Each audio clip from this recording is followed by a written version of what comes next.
हाँ भाई, क्या हाल है भैया। Welcome to another episode of आज गंजी स्वैग। और आप बोलेंगे आज इतना वलीमा रेडी क्यों है। इससे पहले हम एक्सप्लेन्स शूट करे थे बांग्लादेश में, जो कि अभी रिसेंट डेवलपमेंट्स हुई हैं। फॉर्चुनेट और अनफॉर्चुनेट वो तो वक्त ही बताएगा। Of course loss of life is always unfortunate, but बड़ी जब आपको बड़ी बड़ी ज़िंदगी में चीज़ें चाहिए तो उसके लिए कुर्बानियाँ भी बड़ी ही देनी होती हैं। So may the soul of those departed faithfully rest in peace, आमीन। और let's hope Bangladesh turns a new leaf और उनके लिए बेहतरी हो। वैसे जो मिलिट्री ओवरथ्रोन गवर्नमेंट्स होती हैं या मिलिट्री एडवाइज्ड जो गवर्नमेंट्स जो जाती हैं वो अच्छा नहीं होता। डेमोक्रेसी को डेमोक्रेसी ही रहना चाहिए। अब I am just feeling what India has to feel about it, because उनके नेबर में पिछले 3 साल से इतनी सारी गड़बड़ हो रही है। खैर वो वीडियो आप देख लेंगे या देख चुके होंगे। We discuss that as well. बाकी आप लोग भी बताइएगा कमेंट्स में, हाउ डू यू फील कि इस रीजन की स्टेबिलिटी, पॉलिटिकल स्टेबिलिटी किधर जाती हुई दिख रही है। Other than that I was in Dubai last week for some work, और एक पेट्रियन मीटअप भी किया था। इसलिए कहता हूँ पेट्रियन ज्वाइन करें, तो उसमें ये कि कम से कम हम मिल तो सकते हैं। So I had a good time, lovely people, और डिफरेंट बैकग्राउंड से होते हैं। कोई कार रेसर होता है, तो कोई ऑडिटर होता है, तो कोई कुछ और होता है। It's always fascinating to meet different minds. And also I ran into Amjad भाई। सो अमजद भाई इज़ द गाय जिन्होंने मेरा न्यू जर्सी में एक meetup, there was not a Patreon meetup, एक मीटअप अरेंज करवाया था। लवली एन अमेजिंग गाय, और वो NED के ग्रेड हैं, 30 साल से अमेरिका में रहते हैं। Very fun. तो वो I ran into him at the airport, और फिर हम दुबई में भी हमने डिनर भी किया। वो बाय द वे जो लोग दुबई से सुन रहे हैं, आप लोग को शायद पता ही हो, this was my new finding. वो जो नायाब हांडी है वहाँ पे मॉल ऑफ एमिरेट्स के पास बर्शा में, उसके बराबर में there is a new chain called Hashmi. अच्छा, मेरे जहन में था हाशमी है तो कोई पाकिस्तानी होगा, हालांकि Hashmi is not just a Pakistani name, it's a Kenyon chain. और खाने वाने मोरलेस हमारे जैसे ही थे। उनकी जो चिकन थी, मुझे भी सोच के वो पानी आ रहा है, सो गुड यार। वो बहुत मज़े की थी। वो समझे नैंडोज की chicken without the peri peri sauce, मतलब उसके अंदर ही सॉस थी, बहुत ही मज़े की। वो लाल कलर का टिक्का था उसका। So I really enjoyed that. उसके अलावा met some wonderful people here and there. अच्छी नेटवर्किंग भी रही। मैंने वो ईमेल डाल दिया था अपना बिजनेस वाला ईमेल के, भाई I would love to meet people. एक साहब से भी मेरी मुलाकात हुई। ही is only 25 and already holding an equity of $32 million, Pakistan में रहते हुए, working with foreign clients of course. Like the guy new his shit man and he sorted. मतलब वो कह रहा है मैं रिटायर हो चुका एट 25। तो he requested to meet me, कि मैंने आपसे कुछ सीखना है। मैं brother you teach me something. ये तो वही वाली बात हो गई जो हमारे बहुत अच्छे भाई हैं अली साहब, जो नॉर्थ कैरोलिना में होते हैं। उन्होंने मुझे एक बार मैसेज किया, उन्होंने मुझे एक बार आईफोन भी गिफ्ट किया था। Let's just keep it out in the open.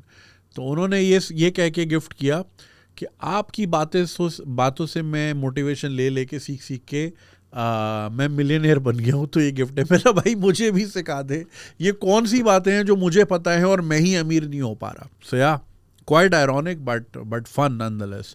So I did podcast with Kendall, that was fun. Sadly वो बिल्कुल 1 घंटे के अंदर ही, हालांकि Ken is so much fun, उसके साथ घंटे आप बातें कर लो, चाहे उर्दू में चाहे पंजाबी में। But he so much fun, but unfortunately यार एक तो इतना महंगा होता है। और फिर वही जो कुल्लू वाले इसमें हुआ कि शूट किया, सब कुछ किया, and then for no reason it was demonetize, later monetize, but तब तक ट्रेन निकल चुकी थी। तो वो बहुत सारे फैक्टर्स होते, तो वो 1 घंटे की ही की, क्योंकि यार क्लॉक चल रही होती है। और वो लड़का तो पाकिस्तानी है जो कैमरे के पीछे होता है, लेकिन कह रहा है यार हमारा ओनर गोरा है, और वो जो है ना वो कहता है बस 10 मिनट भी ऊपर हो तो अगले घंटे का चार्ज लगा लो। सो बेहतर है सेटअप होल, बट सेटअप भी करना आसान तो नहीं है ना ये सारी चीज़ें। पाकिस्तान में इन चीज़ों की कॉस्ट कदरें कम होती है। So did that. बाकी ये कि I haven't met my son in a while. जुलाई नॉर्मली उनके साथ होता है, but for some reasons I was here. तो hopefully that is happening soon इंशाल्लाह। सो बाकी उसके साथ साथ ज़िंदगी में काफ़ी चेंजेस आने लगी हैं, तो you will find out one by one. परसों I am really excited, I'm doing my first live podcast, not Pakistan's first live podcast, my first live podcast. And I'm doing it why? Because it's also my 200th episode, तो मैं उसको थोड़ा special करना चाह रहा था. सो वासे हनीफी आप लोग जानते ही होंगे, जो कि क्रिकेट के बड़े फनी रिव्यूज़ बनाते हैं, उनकी बहुत फॉलोइंग है, not just in Pakistan but also in India. In fact Kullu ने मुझे कहा था कि इनके साथ पॉडकास्ट करो, एंड लकीली दे अग्रीड. तो we are doing it with live audience for the first time, and I want to continue this because I am sure बहुत सारे सवालात मैं नहीं कर पाता और घर जाके ख्याल आता है यार ये भी पूछ लेता, वो भी पूछ लेता. प्लस ऑडियंस के साथ इट्स फार मोर डिफरेंट. तो अगर तो ये एक्सपेरिमेंट मेरा कामयाब होता है, क्योंकि देखें ना, वहाँ तो शो अच्छा हो जाएगा, ऑडियो वीडियो क्वालिटी कैसे निकलेगी, that's always a risk. Sound अच्छा हुआ नहीं हुआ, रिकॉर्डिंग अच्छी नहीं हुई, बड़े मसले मसाइल होते हैं, तो वो भी ज़रा देखना हमें पड़ेगा. तो अगर तो हर लिहाज से ये अच्छा रहता है तो then I will also be doing that at least once a month.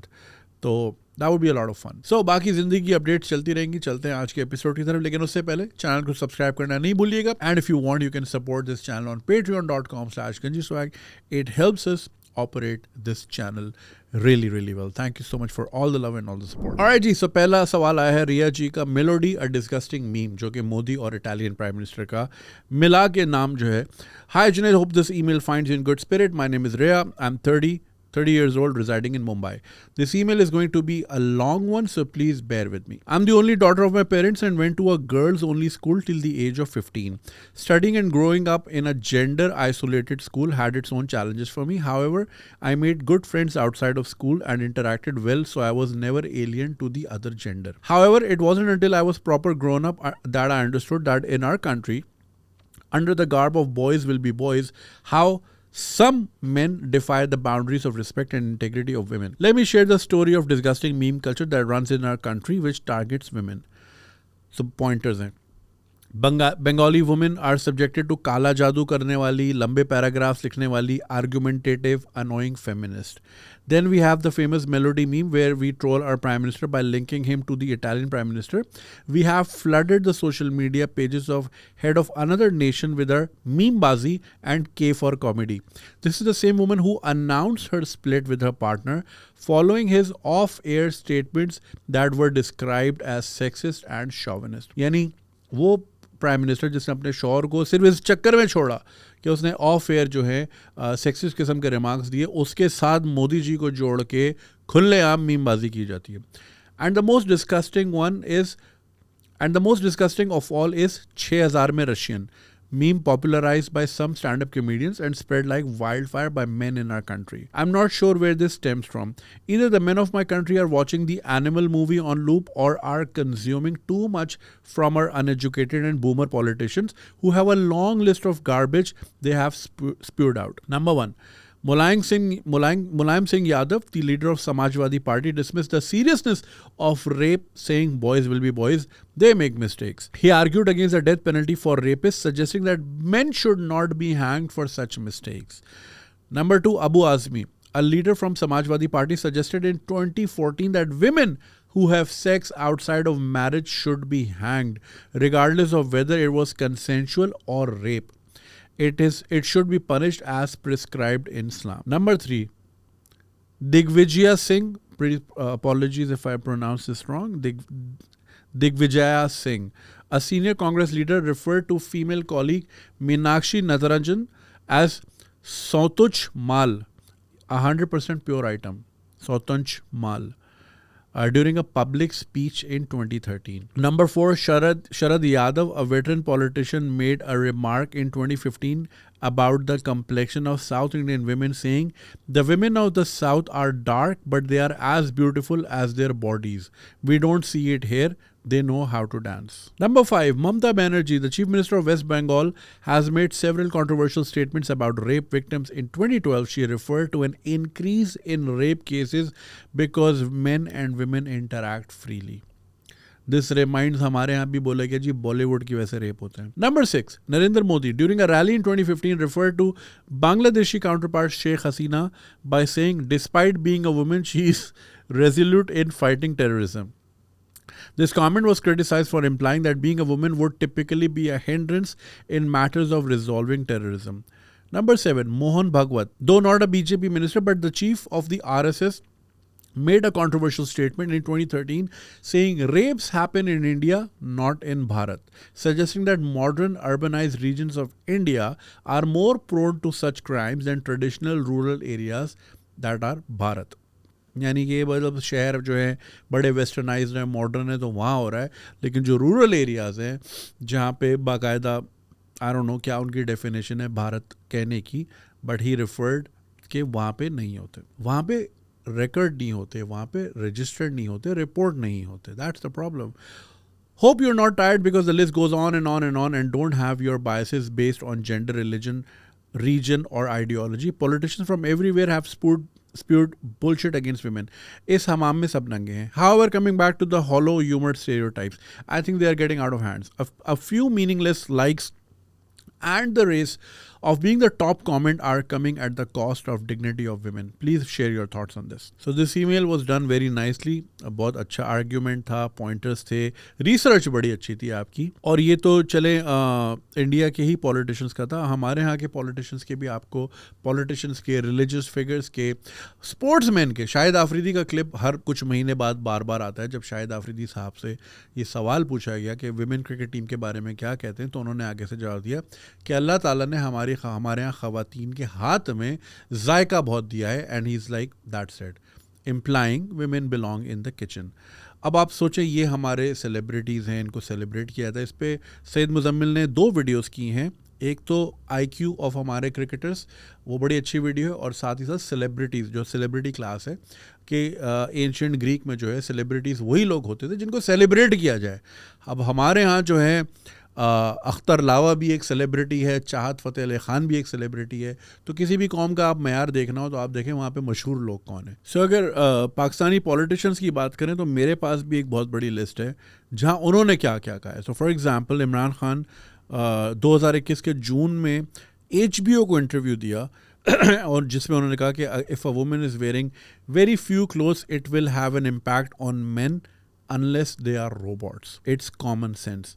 ये इमरान खान ने HBO का. Khawaja Asif refer to a senior female, हाँ, ट्रैक्टर ट्रॉली कहा उन्होंने जो है शीरी मज़ारी को, ठीक है ना, जो कि आज तक वो नाम उनके बारे में ट्विटर पे यूज़ किया जाता है, despite the fact she has retired. लेकिन वो एक नाम एक बार लग गया तो लग गया. फवाद चौधरी ने हिना रब्बानी खर को लो IQ वुमन कहा था कि जी उनका क्लेम टू फेम सिर्फ सनग्लासेस और हैंड बैग्स हैं. Hina Rabbani is an very stylish, no doubt. अर्मेज क्या होता है मैंने उनके पास से पता चला था, क्योंकि एक ज़माने में आता जी उनके पास 22 लाख रुपए का बैग है. मैंने ऐसा कौन सा ही बैग है. This was like back in 2008.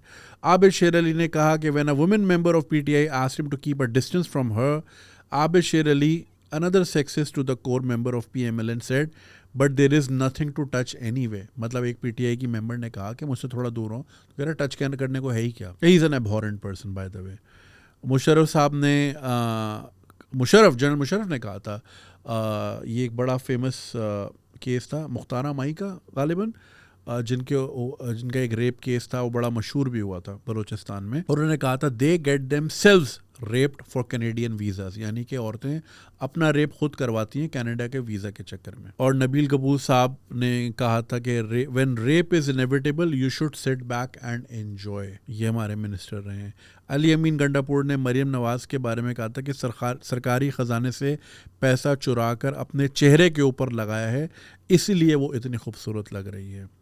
Shah Mahmood Qureshi साहब जो कि फॉरेन मिनिस्टर रहे हैं to another foreign minister Hina Rabbani Khar, जब वो लगी तो उनको लगा कि good looks and charm rather than capabilities. तो यानी ये हमारी साइड के इतने सारे रिमार्क्स हैं और भी निकलेंगे अगर ढूंढने बैठे तो. Coming back to the point, ये जो आपने बात की, जैसे कि मैंने कहा कि हमारे एक्स प्राइम मिनिस्टर ने भी बॉलीवुड को ही बोला और ये भी कहा कि मैन आर नॉट रोबोट्स. ये जो आई थिंक मोटरवे वाला वाक़या हुआ था उसके बारे में कहा था, किसी पर्टिकुलर वाक़े के बारे में कहा था, which is an unfortunate statement from a head of a state. In fact ये जो आपने मीमबाजी का जिक्र किया, एक मीम आजकल चल रहा है शशि थरूर को लेके.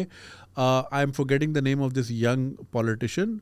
वो आई थिंक अपना ओथ ले रही थी and the camera cuts to Shashi Tharoor who is obviously smiling in happiness. तो उस पर वो वाला जो आजकल बड़ा फेमस म्यूज़िक चल रहा है, जिस पे मेरे ऊपर भी किसी ने मीम बनाया कि वो जो कोकेन माल लगता है वगैरह वगैरह. So sexism right at the play, असल में it's the anonymity that lets people do and conduct this. Of course, politicians तो अनोनिमस नहीं है, वो तो खुले में आके इस तरह की बात कर रहे हैं, मगर अगर हम इंटरनेट की या मीमबाजी की बात करें, वो जैसे विमेन वाला बड़ा चलता है, वो जो चाय का कप लेके करते हैं, ये सारी चीज़ें जो हैं अनोनिमिटी के पीछे की जाती हैं. बहुत सारे मीम पेजेस हैं, we see them every now and then, but we don't know who is running those pages. So वो अनोनिमिटी का फ़ायदा उठाता है. इस पर लुइस सीके का बड़ा अच्छा जोक है, विच इज़ नॉट अनोनिमिटी पर से, बट वो एक बैरियर की बात है कि जब आप गाड़ी में होते हो और ट्रैफिक सिग्नल पे रुकते, अगर किसी ने आपको कट किया and you meet that person at a traffic signal, तो फिर आप उसको गालियाँ भी देते हो, you show them the middle finger and bust your ass this and that. You are doing that because there is a glass involved, बीच में एक दरवाज़ा है, right. You don't behave in a similar fashion अगर आप lift में हो और आपके पैर पे कोई चढ़ जाए. सो जहाँ पे बाउंड्रीज हट जाती है ना, तो वहाँ पे लोग ज़रा हल्के हो जाते हैं. लेकिन जहाँ पता है ना कि बीच में एक गार्ड है, एक पर्दा है, मैं छुप सकता हूँ या मैं उसके पीछे प्रोटेक्टेड हूँ, तो फिर असलियत बाहर निकलती है. I think it's deeply rooted हमारे अंदर. I share an example with you. मैंने एक ही शादी का इवेंट किया था, which reminds me of funny story. I am sorry इधर उधर हो रहा हूँ. मुझे इनबॉक्स आया कि जी आप मेरे भाई की मेहंदी है या मायूं हैं, जो भी है, उस पर मैंने आपको बुलाना है, आपने कॉमेडी करनी है. तो मैंने बोला कि मैं वेडिंग इवेंट्स नहीं करता. और मैं क्यों नहीं करता, उसकी वजह ये है कि people who can afford to have artist on, यहाँ पे जो हमारी ये वाली क्लास है ना, पैसे वाली, वो ज़्यादातर अजीब ही क्लास है. पाकिस्तान के एक डाउनफॉल की एक बहुत बड़ी वजह जो है वो ये कि गलत लोगों के पास पैसा आ गया, जिनको तमीज़ तहजीब नहीं है. वो रियल स्टेट मनी है, जो कल कुछ भी नहीं थे और उस ज़मीन से हाईवे गुजर गई या नया एयरपोर्ट अनाउंस हो गया तो वो रातों रात अरबपति हो गए. ना क्लास थी, ना कल्चर था, ना ज़ौक़ था, ना बात करने की तमीज़. तो ऐसे लोग जो है वो शशके वाले होते हैं, उनके पास गार्ड्स भी होते हैं, गन्स भी होती हैं, ऑफेंड हो जाते हैं. और हम जो चीज़ें देख रहे होते हैं आज भी, उसामा तुम कल मेरे साथ थे, नहीं अहमद मेरे साथ था, एक एम्बुलेंस को रास्ता ही नहीं दे रही थी एक वीगो. हमें दूर से आवाज़ आ गई, हम साइड पे हो गए और वो वीगो भी अस्पताल ही जा रही थी. भाई मतलब people are so oblivious. Anyway, तो उसमें होता ही है कि जब आप कॉमेडी करते हो, somebody is bound to get offended. अगर आप इम्प्रोव ही कर रहे हो तो I don't want to get shot at the end of the wedding, right. So मैं नहीं करता. तो मैंने उनको पोलाइटली बोला कि मैं वेडिंग के इवेंट्स नहीं करता. अगला जो मैसेज आया वो 5,000 के नोटों की तस्वीर थी, पैकेट्स की, वो जो बेड पे फैले हुए थे. यानी कि उस बंदे ने नो नहीं सुन सकता, तो उसने बोला अच्छा ये नो कर रहा है तो मैं काम करता हूँ, तिजोरी खोली होगी, उसने 5,000 की गड्डियाँ निकाली बहुत सारी, बिस्तर पे फैलाई and sent me a picture, how about now. What the fuck man, मैं ओनली फैंस की मॉडल हूँ क्या, मुझे पैसा क्यों दिखा रहा है तू. तब तो मैंने बोला अब तो और बड़ा नो, क्योंकि if you are not respecting me एक इनबॉक्स के अंदर, तो तू मुझे वहाँ तो ज़्यादा जलील करेगा कि हाँ इसको तो पैसा दे के बुलाया, चल नाच, आइटम सॉन्ग करके देखा, राइट. ये वो वाली mentality. Anyway, so the only time I did a wedding event, that was primarily because I was hosting it. ठीक है ना, कॉमेडी कोई और कर रहा था and it came through a common connect, तो मैंने एग्री कर लिया. Very big industrialist family in Hyderabad, इन सिंध, मतलब लाइक आउटसाइड कराची, राइट. लोग ऑफेंड होते हैं कि जी कराची को आप अलग या सिंध को अलग क्यों बोलते हैं, ऐसी कोई बात नहीं है. एनीवे, तो वहाँ पे एक हमारे बहुत ही फेमस कॉमेडियन, जिनको आपने इंडियन लाफ्टर चैलेंज में भी देखा है, मैं उनका नाम नहीं लूँगा, अबे ले लेता हूँ, रऊफ़ लाला. तो रऊफ़ लाला साहब जो हैं, अब ऑब्वियसली हम जो ये उमर शरीफ के या सिकंदर सलम के स्टेज शोज़ देख के बड़े हुए हैं, जिनको मैंने कुल्लू के साथ डिस्कस भी किया था थ्रू आउट द पॉडकास्ट, वो ऑब्वियसली बहुत सेक्सिस्ट होते थे. But again you can't blame them. अगर वो ये वही वाली बात है कि जी 1930s की कोई फिल्म उठा लें और उसमें वो बिलबर का एक जोक है ना कि वो Sean Connery got a lot of hate when he died, he used to say you need to slap a woman every now and then. But like he grew up watching 1930s की films and he grew up in the 40s and 50s. What do you expect कि वो 2015 का wokeism तो नहीं आएगा उसके अंदर. तो ये जनरेशन आहिस्ता आहिस्ता खुद ही आउट हो जाएगी. तो जो स्टेज शोज थे वो भी ऐसे ही होते थे. ऑफ कोर्स आज आप देखो तो बड़े प्रॉब्लमेटिक लगते हैं, लेकिन उस वक्त कंडीशनिंग ही ऐसी थी कि लगता था कि यही सही है. तो बट चूँकि हमारे जो पुराने आर्टिस्ट हैं वो उसी दौर में फंसे हुए हैं. सो रऊफ़ लाला साहब got on the stage and he was making jokes about women, और सामने ऑडियंस में बहुत सारी ख़वातीन थी, because it was a family event, right. तो उन्होंने बोला कि औरत तो होती ही ऐसी है वैसी, तो औरत की स्पेलिंग की। सो उर्दू में जो औरत की स्पेलिंग है वो एन, वाव, रे और ते है, राइट। तो उन्होंने फिर पूरा ब्रेक डाउन बताया कि एन से आती है एबी, यानी जिसके अंदर ऐब हों, खामियां हों, बुराइयां हों। वाव से वैशी, राइट, दरिंदा जिसको कहते हैं। रे से रयाकार, यानी कि साजिशें करने वाली, कंस्पिरेटोरियल। और ते से तेजाबियत वाली जबान, इसको कहते हैं औरत। और विमेन वर लाफिंग। और मैं बात बता रहा हूँ 2017 की, और मैं वहाँ खड़ा देख रहा था, मैं अगर ये ट्विटर पे चली जाती है वीडियो, इसका तो उल्टा सीधा ही हो जाता। एंड वहाँ पे मैं देख रहा हूँ सारी औरतें हंस रही थी। मुझे ये सोच के हंसी आ रही थी कि how did he get away with this, but he did because he was from a different time. Similarly this also reminds me of an email जो कि साउथ इंडिया से ही आई थी, अबाउट जो कॉलीग्स थे वो फ्लाइट में कहीं और जा रहे थे, and main were making sure, like वो जो एयर होस्टेस से बेल्ट बंधवा रहे थे, and they were laughing, and women were also involve, because again वो मेल वैलिडेशन के लिए हो, या फिर उनकी कंडीशनिंग ऐसी हो कि हाँ ये तो चलता है। I was of the thought कि ये कहना गलत है कि लोग GTA खेल के जो है वायलेंस प्रोन हो जाते हैं। I used to be of the thought कि मेरा जवाब ये होता था कि मैं भी सुपर मारियो खेल के बड़ा हुआ हूँ, मैं तो कचवे पे छलांग नहीं मारता, right. But that is my own subjective case ना। आई एम श्योर बहुत से लोग इस चीज़ से फैसिनेट होते हैं। मैं खुद जब इम्प्रेशनेबल एज पे था तो ड्रू बैरीमोर ने बड़े मज़े से जब एक बार सिगरेट पी in the movie Home Fries, which is a very twisted movie, you guys should watch it. तो मैं बड़ा फैसिनेट हुआ। 1999 की बात है, आई वॉज 16, और मैंने भी सिगरेट शुरू की, और फिर उसके अगले 22 साल तक मैं सिगरेट पीता रहा। सो इम्प्रेशनेबल ज़रूर होते हैं। वी हैव सीन गोविंदा, छेड़म छाड़ी, शिल्पा शेट्टी, या फिर ये कि ममता कुलकर्णी, हर फिल्म में यही होता था कि उसके गाड़ी के सलेंसर में केला फंसा दिया, गाड़ी स्टार्ट नहीं हो रही। It was also in Pakistani movies. और फिर जो लड़की ने बोला कोई हेल्प कर दे, और हेल्प किए वगैरह वगैरह। वहाँ से I remember this Govinda Ooty है ना, हाँ, ऊटी इज़ द प्लेस। वहाँ जाते हैं और ममता कुलकर्णी का अपना एक गैंग आया हुआ होता है, दे सी ईच अदर। वो कमरे में जाके उसको फ़ोन करता है गेस्ट हाउस में, और वो कहती है कि कहते मुझे प्यार हो गया, कहती है व्हाट नॉनसेंस, कहते अगर मेरे प्यार का इम्तहान लेना है तो मैं ये फ़ोन रखूँगा ही नहीं। और वो सो जाती है, सुबह उठती है, अंगड़ाई लेती, कहती ओ फ़ोन चेक करो, फ़ोन चेक करती तो गोविंदा वहाँ होता है। सो दैट टीचर्स के बस औरत के पीछे पड़ जाओ तो वो तुम्हारी हो जाएगी, which is why we see that behaviour every now and then.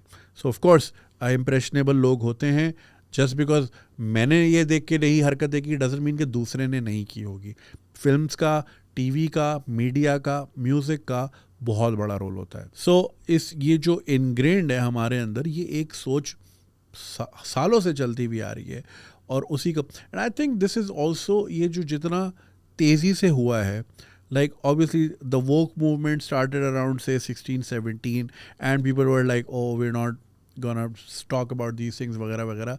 I think वो 1-2 साल का गैप था, और उसके बाद उसका मज़ीद तेज़ी से रीबाउंड हुआ है, बिकॉज दुनिया जो है मेरी नज़र में बहुत पोलराइज होती जा रही है, और वो सिर्फ एक्सट्रीम पे बात करते हैं। So just because you disagree with Imran Khan या उसकी पार्टी, तो लोग आपको फ़ौरन बोलते हैं कि आप नून लीग के सपोर्टर हो, या फिर आप पीपल्स पार्टी के सपोर्टर हो। सेम गोज़ इन इंडिया, कांग्रेसिया बोलते हैं, या फिर ये बोलते हैं कि जी पाकिस्तान चले जाओ वगैरह वगैरह। द होल वर्ल्ड जो है जिस स्पेक्ट्रम पे खड़ी है, हम सिर्फ एक्सट्रीम लेवल पे ही सोचते हैं। सो जहाँ एक तरफ लोग इतने वोक हो गए हैं कि they are not body shaming people anymore, or not saying certain things, उसी तरह not saying certain things to people, उसी तरह उसका जो रिएक्शन है वो भी उतना ही तेज़ है कि हम उतना ही ज़्यादा बोलेंगे। फॉर एग्ज़ाम्पल, मैं पिछले दिनों एक I find that person very weird. वो हर जगह, it's a trans person, US में होता है, और वो हर रेस्टोरेंट में जाके कैमरा ऑन कर लेता है, इंस्टिगेटिंग, और फिर वो ये कहता है कि देखो मैं कितनी बार मिसजेंडर हूँगा। अब नेचुरली एक बंदा आता है, उसको सर बोलता है, तो कहता है आई एम अ मैम, तो वो कहता है अपोलोजाइज करते हैं वगैरह वगैरह। सो बिकॉज ही कीप्स और शी कीप्स डूइंग दिस, तो फिर 2-3 बच्चे आए, और वो उन्होंने उसको जानबूझ के उतना ही ज़्यादा तंग किया, because they recognize that person कि हाँ इसकी इंस्टाग्राम की रील्स बहुत आती हैं, तो वो भी उतने ही एक्सट्रीम लेवल पे गए, just for fun and giggles. दूसरी बात जो ये अच्छा, फिर मीम वाली बात कहें तो I don't think this is the only meme state level पे a lot of memes have been made around Imran Khan as well. Of course, he's lauded by his supporters as someone who's been a playboy, like full शशके वशके. भाई के style तो है, मानने वाली बात है. भाई की एंट्री और इस पे अगेन मुजम्मिल ने एक वीडियो कहा था कि क्या पॉलिसी क्या कुछ नहीं, बस वो उनके फॉलोअर्स कहते हैं जी खान की एंट्री चेक करो. तो वो एंट्री पे ही जज करते हैं. तो उनके भी हेड ऑफ स्टेट्स के साथ मुझे याद क्यों नहीं पड़ रहा किसके साथ, मलेशियन फर्स्ट लेडी ने she was giggling around him. तो that was a cute moment. वो एक अलग चीज़ है, but he was being paired here and there. In fact Imran Khan, if you remember, एक स्पीच पे उन्होंने ये भी कहा था कि Maryam Nawaz needs to mention me a little less, क्योंकि उनके हस्बैंड फिर परेशान ना हो जाएं. ऑफ कोर्स इम्प्लाइंग कि ये समझ रहे हैं मेरी बात. तो उससे होता ये कि एज अ लीडर आप शेयर दे रहे हो अपनी आवाम को कि इट्स ओके कि जब मेरा लीडर भी यही करता है तो फिर मेरे लिए भी ये ओके ही है. These things need to be taught from the top.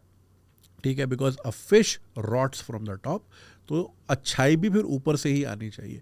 Exemplary examples हमें क्रिएट करनी होगी, एग्जेम्पलरी पर्सनालिटीज़ हमें चाहिए होंगी who are mindful of these things. इसमें I would really applaud Imran Ashraf जो कि एक शो होस्ट करते हैं. वो एक बच्ची उनके पास आई, शी वॉज वेरी क्यूट. तो उन्होंने परमिशन ली पेरेंट्स से कि मैं बच्चे को टच कर सकता हूँ.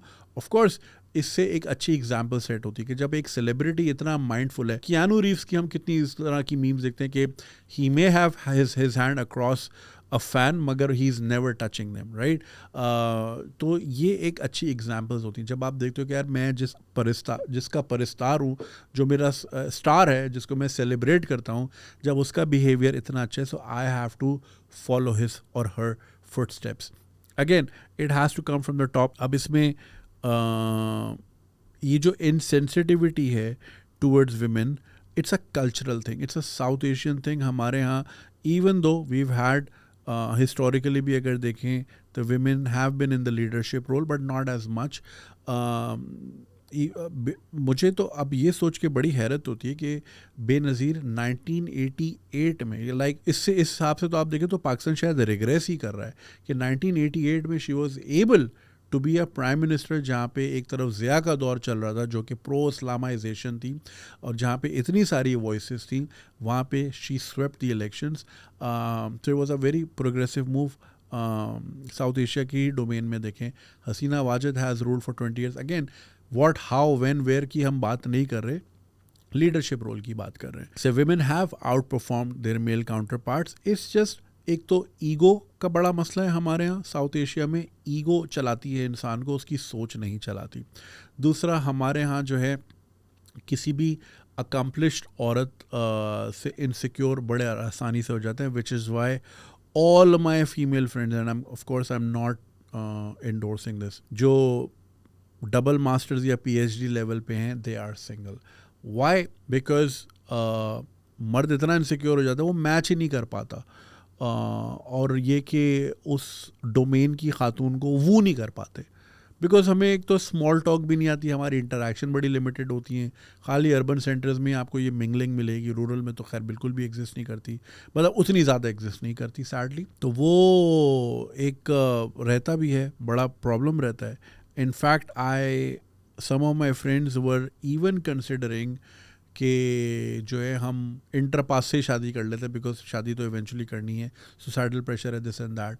तो मैंने उनको यही समझाया कि वो उसकी अगर तो ईगो रास्ते में नहीं आती और वो आपको एक्सेप्ट करता है कि हाँ ठीक है, you kind of know more than what I do, या वो आपके पे स्किल से अगर जेलस नहीं होगा, then go for it. But if you have a slight hint, it's going to be a very painful journey. So ये toxic meme culture है, इसकी वजह. दूसरी चीज़ ये the race to be the top comment.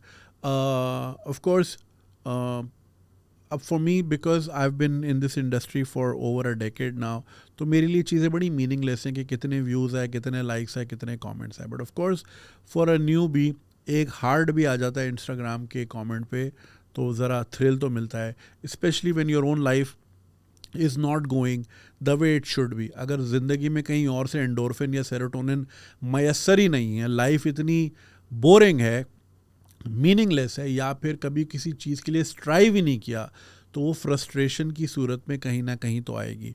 मैं अक्सर व बेशतर एवरी टाइम जब भी मैं इंस्टाग्राम पे आई एक्सप्लोर पेज पे आई कम अक्रॉस माहिरा खान, सबा कमर या कोई भी Pakistani actress, I always go on their Instagram के कमेंट सेक्शन, और कि सबको उसकी टांगों से प्रॉब्लम होता है, उसकी कमर क्यों दिख रही है, उसका ये क्यों है, उसका वो क्यों है। And I also compare it with Sonakshi Sinha या फिर जो भी जानवी तो खैर नहीं, सोनम कपूर वगैरह वगैरह, मैं उनके कमेंट सेक्शन भी देखता हूँ, तो बहुत स्टार्क डिफरेंस होता है। तो I don't know where this stems from, and it's mostly women as well. Again, they have accepted this toxicity, और वो अगर मैं पाकिस्तान की डोमेन से बात करूं तो उनको इतनी हेट इसलिए मिलती है because an average woman also wants to somehow express in a certain way, either by dressing, either by traveling, either by exploring, but वो इतनी मार्जिनलाइज्ड हैं और उनको सिर्फ किचन और बिस्तर तक ही महदूद करके रखा हुआ है, तो वो एक जहर कहीं ना कहीं तो निकलेगा। And of course when you are coming across lifestyle of these celebrities, तो वो फिर कहीं ना कहीं चुभता है, अपनी इनसिक्योरिटीज़ होती हैं जो फिर वहाँ जाके रिफ्लेक्ट करती हैं। Similarly it's very easy to punch down and women are always being punch down. मुकाबला करना है तो मुकाबले की बुनियाद पे करो, टैलेंट की बुनियाद पे करो, उस पे कंपेयर करो। बट जस्ट बिकॉज अगला आपको जब लगता है कि वो शायद वहाँ से उतना ज़ोर का जवाब ना आए, तो it becomes very easy. A lot of women who I personally know have stopped commenting on my Instagram या Facebook because एक तो लाइक्स इतने सारे आ जाते हैं एंड ऑफ कोर्स DM भर जाता है बाय द सेम मेन जो कि मुझे मोरालिटी सिखा रहे होते हैं सारा दिन और बता रहे होते हैं कि जी आपने ये क्यों किया और वो क्यों किया और you should be talking about this और दैट। हरकतें उनकी ये होती हैं। दिल तो करता है कभी कभी स्क्रीनशॉट लगा लूँ, लेकिन कितनों के लगाओगे आप, पूरा क्या आवे का आवा बेकड़ा हुआ है। So it's very sad. और आज भी अगर हम देखते हैं हमारे जो फेमस कॉमेडी शोज़ आते हैं उसमें भी women are an easy target, और उनको किया। एंड सेम गोज़ फॉर अगर कोई मिस हो जाता है, अगर कोई कंट्रोवर्सी आ जाती है, अगर कोई स्कैंडल आ जाता है, मर्द का हो तो हल्ली वल्ली टेंशन इतनी नहीं होती, मर्द तो मर्द है भाई, वो तो करेगा इस तरह की हरकतें। But God forbid if it's a woman then all hell breaks loose, और उनको फिर कितना टॉर्चर किया जाता है। Despite the fact, I mean there was a celebrity here, her nudes got leaked, and then उन्होंने अपने हिसाब से तौबा की, and now you know she's like comes across very religious। अब दिलों का हाल तो अल्लाह जानता है, can't say for sure, but to this day people remind her of that। लोग छोड़ते नहीं हैं। अगले ने माफ़ी मांग ली, हाथ झाड़ो आगे बढ़ो, लेकिन वो उसको बार बार रिमाइंड कराते हैं। So every time that person tweets, नीचे एक ना एक उसकी पुरानी लीक्स का एक ना एक लिंक आता है, या उसको फिर याद कराया कि तब तुम कहाँ थी, तब तुम। यार people make mistakes all the time, मर्दों से भी होती है। लोगों ने खलीलुर रहमान को भी बड़ा ट्रोल किया है। Again I totally abhor his opinions which are extremely anti-women, but at the same time if he had a weaker moment wherein he got trapped या जो भी है, तो उसको जिस तरह लोगों ने मजाक उड़ाया, एक उसकी औलाद एक चीज़ से ऑलरेडी गुजर रही है। मुझे किसी की एट्रॉसिटी से गुजर रहा हो उस पर जो शेमिंग जो है ना, मुझे उससे प्रॉब्लम है। चाहे वो लिबरल हो, सेक्युलर हो, जो है या दूसरी साइड का हो, राइट विंगर हो, कहीं का भी हो, ठीक है। इंसान की पर्सनल मिस्टेक वो उसके और अल्लाह के दरमियान है। It's not for a public matter to be shame. हाँ, यहाँ आप ज़रूर पॉइंट आउट कर सकते हो कि यार एक तरफ आप जो है ना इतना कुछ बताते हो, दूसरी तरफ आप खुद एक हिपोक्रेट हो। हिपोक्रेसी भी आप कह दो, लेकिन मीम्स बनाना और ये करना और वो करना, again I don't know man, मुझे I don't vibe with this thing, क्योंकि वी ऑल हैव क्लॉजेट्स, मतलब skeletons in our closets here and there. तो बात आती है दोबारा इस पे, अब वही वाली बात है, it's a generational thing. I think it will take time to be wiped out. अब ये जितने भी आपने नाम लिए हैं, ममता बनर्जी या मुलायम सिंह यादव, ये वो नाम हैं जो मैं मूवर्स एंड शेकर्स में सुनता था 1997 में, जो शेखर सुमन साहब होस्ट करते। Was a wonderful chat show, late night chat show, मुझे बहुत पसंद था वो। तो ये उस वक्त के नाम हैं। तो only a matter of time these people will eventually retire and eventually retire from this world. नई जनरेशन आ रही है आहिस्ते आहिस्ते, they will replace with their own ideas and their own ideals and their own ideologies. तो इसको आहिस्ते आहिस्ते टाइम लगेगा, but it has to be taught from the top. ये सेंसिटिविटीज़ हमें स्कूल लेवल पे ही सिखानी पड़ेंगी, बिकॉज वहीं पे जो है आप सबसे ज़्यादा इम्प्रेशनेबल बच्चों को आप इन चीज़ों का माइंडफुल बना सकते हैं. And of course celebrities play a huge role. People look up to them, people follow them. So जितनी अच्छी एग्जाम्पल्स लोगों के सामने होंगी उतनी ही ज़्यादा अच्छी सोसाइटी बनने में आसानी होगी. टाइम ज़रूर लगेगा, but eventually people can come out of this mess. Here and there तो चलता ही रहेगा. Even like there is no such thing as an absolute perfect society. You will always find racist comments. दुनिया के वोक तरीन countries में भी आपको जो है वो रेसिस्ट किस्म की रील्स मिल जाया करेंगी, but we have to make it super uncool. Thank you so much for your email. I hope I was able to answer your question, and अपना ख्याल रखिएगा. Thank you. और जी, next question. I want to rekindle my relationship with my brother. Assalamualaikum, Junaid bhai, hope you're doing well. This email is going to be long, so please be patient with me. My actual question is in regards to my one and only younger brother, but I will have to give you a context about my complete family situation right from my childhood, so please bear with me. My name is ABC, 30-year-old Muslim female residing in a city in India. I come from a very lower middle class Indian Muslim family, and up until 2018, just before COVID, we used to live hand to mouth. We are 3 sisters and 1 younger brother and my mother. My father passed away a decade ago, but it doesn't matter as he was always an abusive and absent father. This is the term I really hope I don't be associated with. My father was never present for us in any way, such as financially, emotionally, and mentally, and you can understand he hated us all 3 sisters as he wanted a son from the very beginning, and my mother and father's marriage was arranged to a distant family through my mamu. Okay. This reminds me of an ex-neighbor. उस बंदे ने बेटे के चक्कर में 6 बेटियां कर ली, और हर साल मतलब लाइक वो लिटरली वो जैसे अगर क्रोनोलॉजिकल ऑर्डर में तस्वीर खींचो तो वो वाईफाई के बाहर नहीं लगते, तो वो बहनें ऐसी लगती थी जब सामने खड़ी हों. 6 बहनें.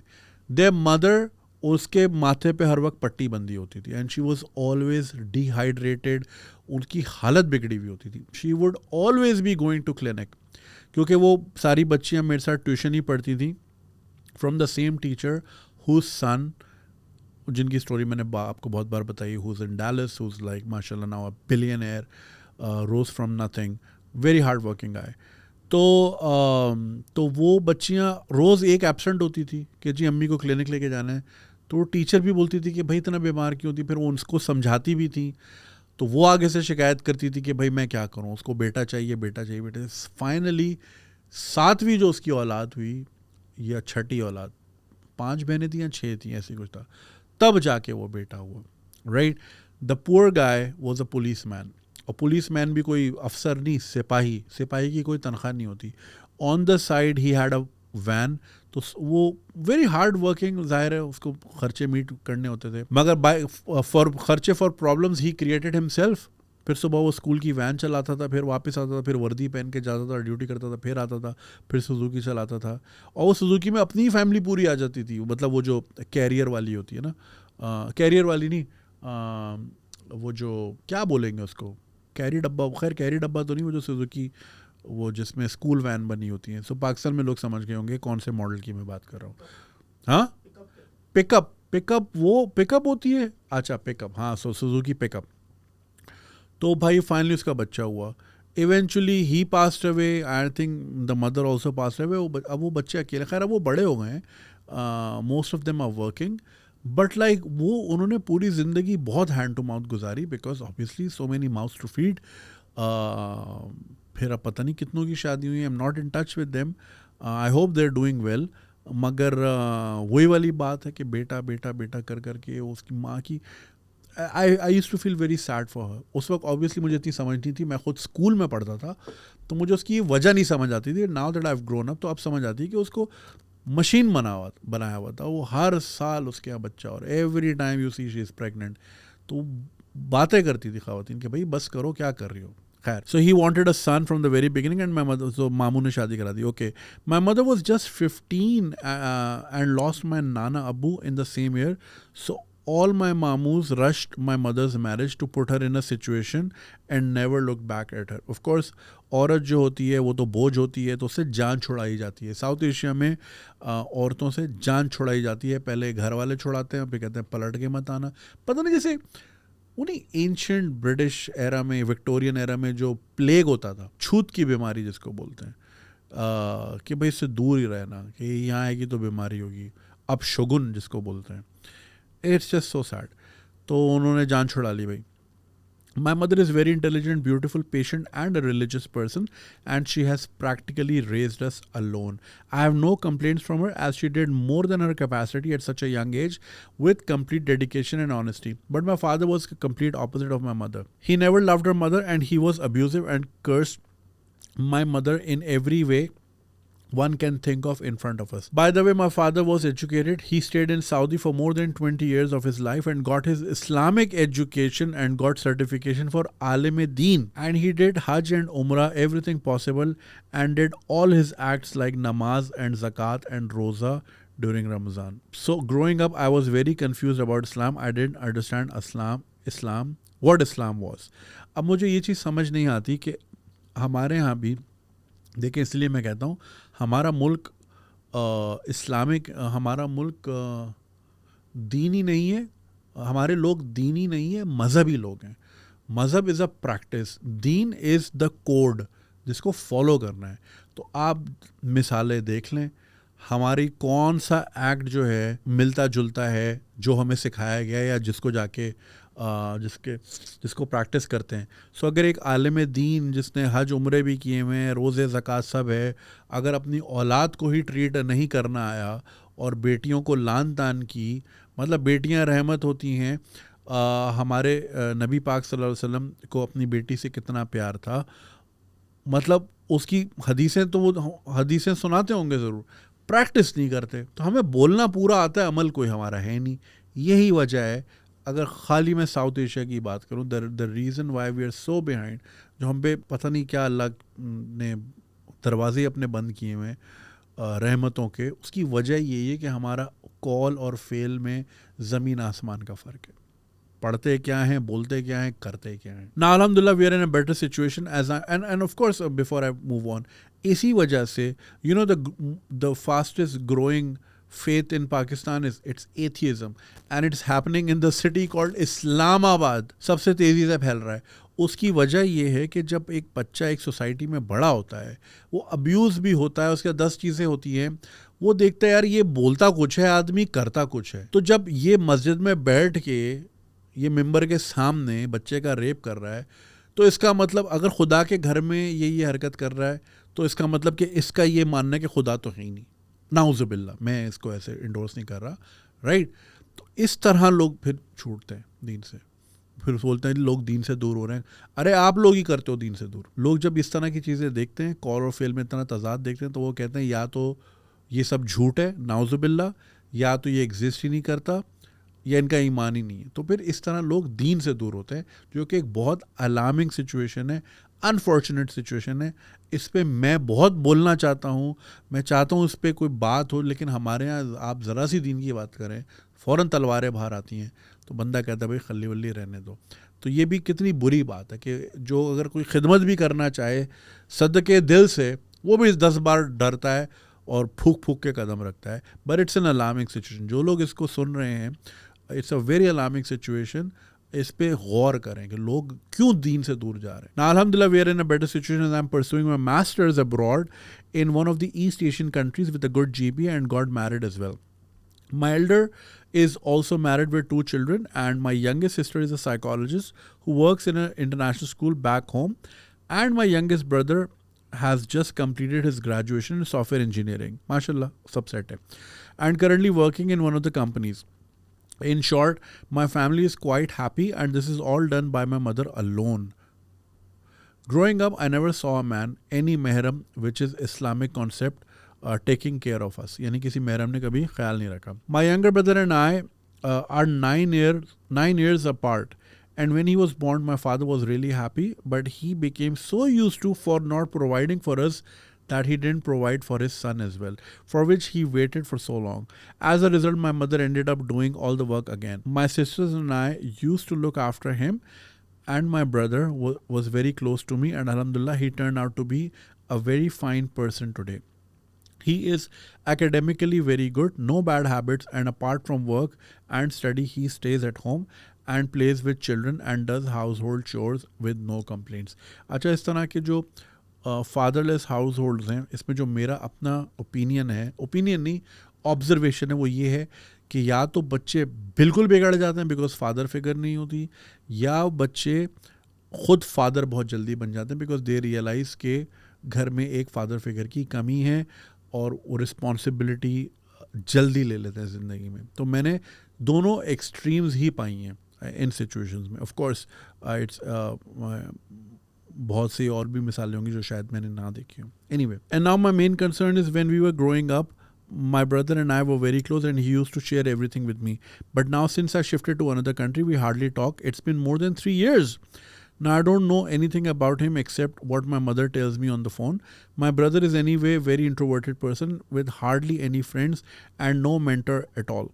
I'm a girl and I know what it means to grow up without any elder male figure and how it affects a girl's life. But I have no idea how does it affect boys and men when they don't have any elder male to guide or mentor. I know he will face his part of hardships and problems in life, but I want him to become a good Muslim man and contribute towards society in a positive manner. Please guide me in this. So जैसा कि आपने सुना, ये एक Indian Muslim family की कहानी है. कहानी तो खैर नहीं, मतलब बीती है, और 3 बहनें, एक भाई, और इनमें और भाई में 9 साल का फ़र्क है, और बचपन में काफ़ी क्लोजनेस थी, और अब वक्त के साथ साथ रास्ते इतने जुदा हो गए कि अब 3 साल हो गए कि बात नहीं की.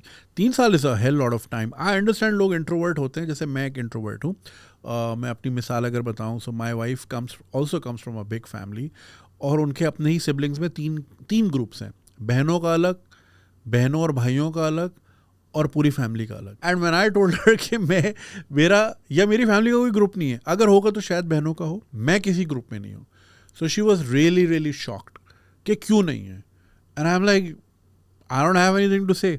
मेरा अब ये है कि so my eldest sister, she really loves a lot वो जैकी श्रॉफ वाले मीम्स पे, तो मैं जैकी श्रॉफ वाले वहाँ भेजता हूँ.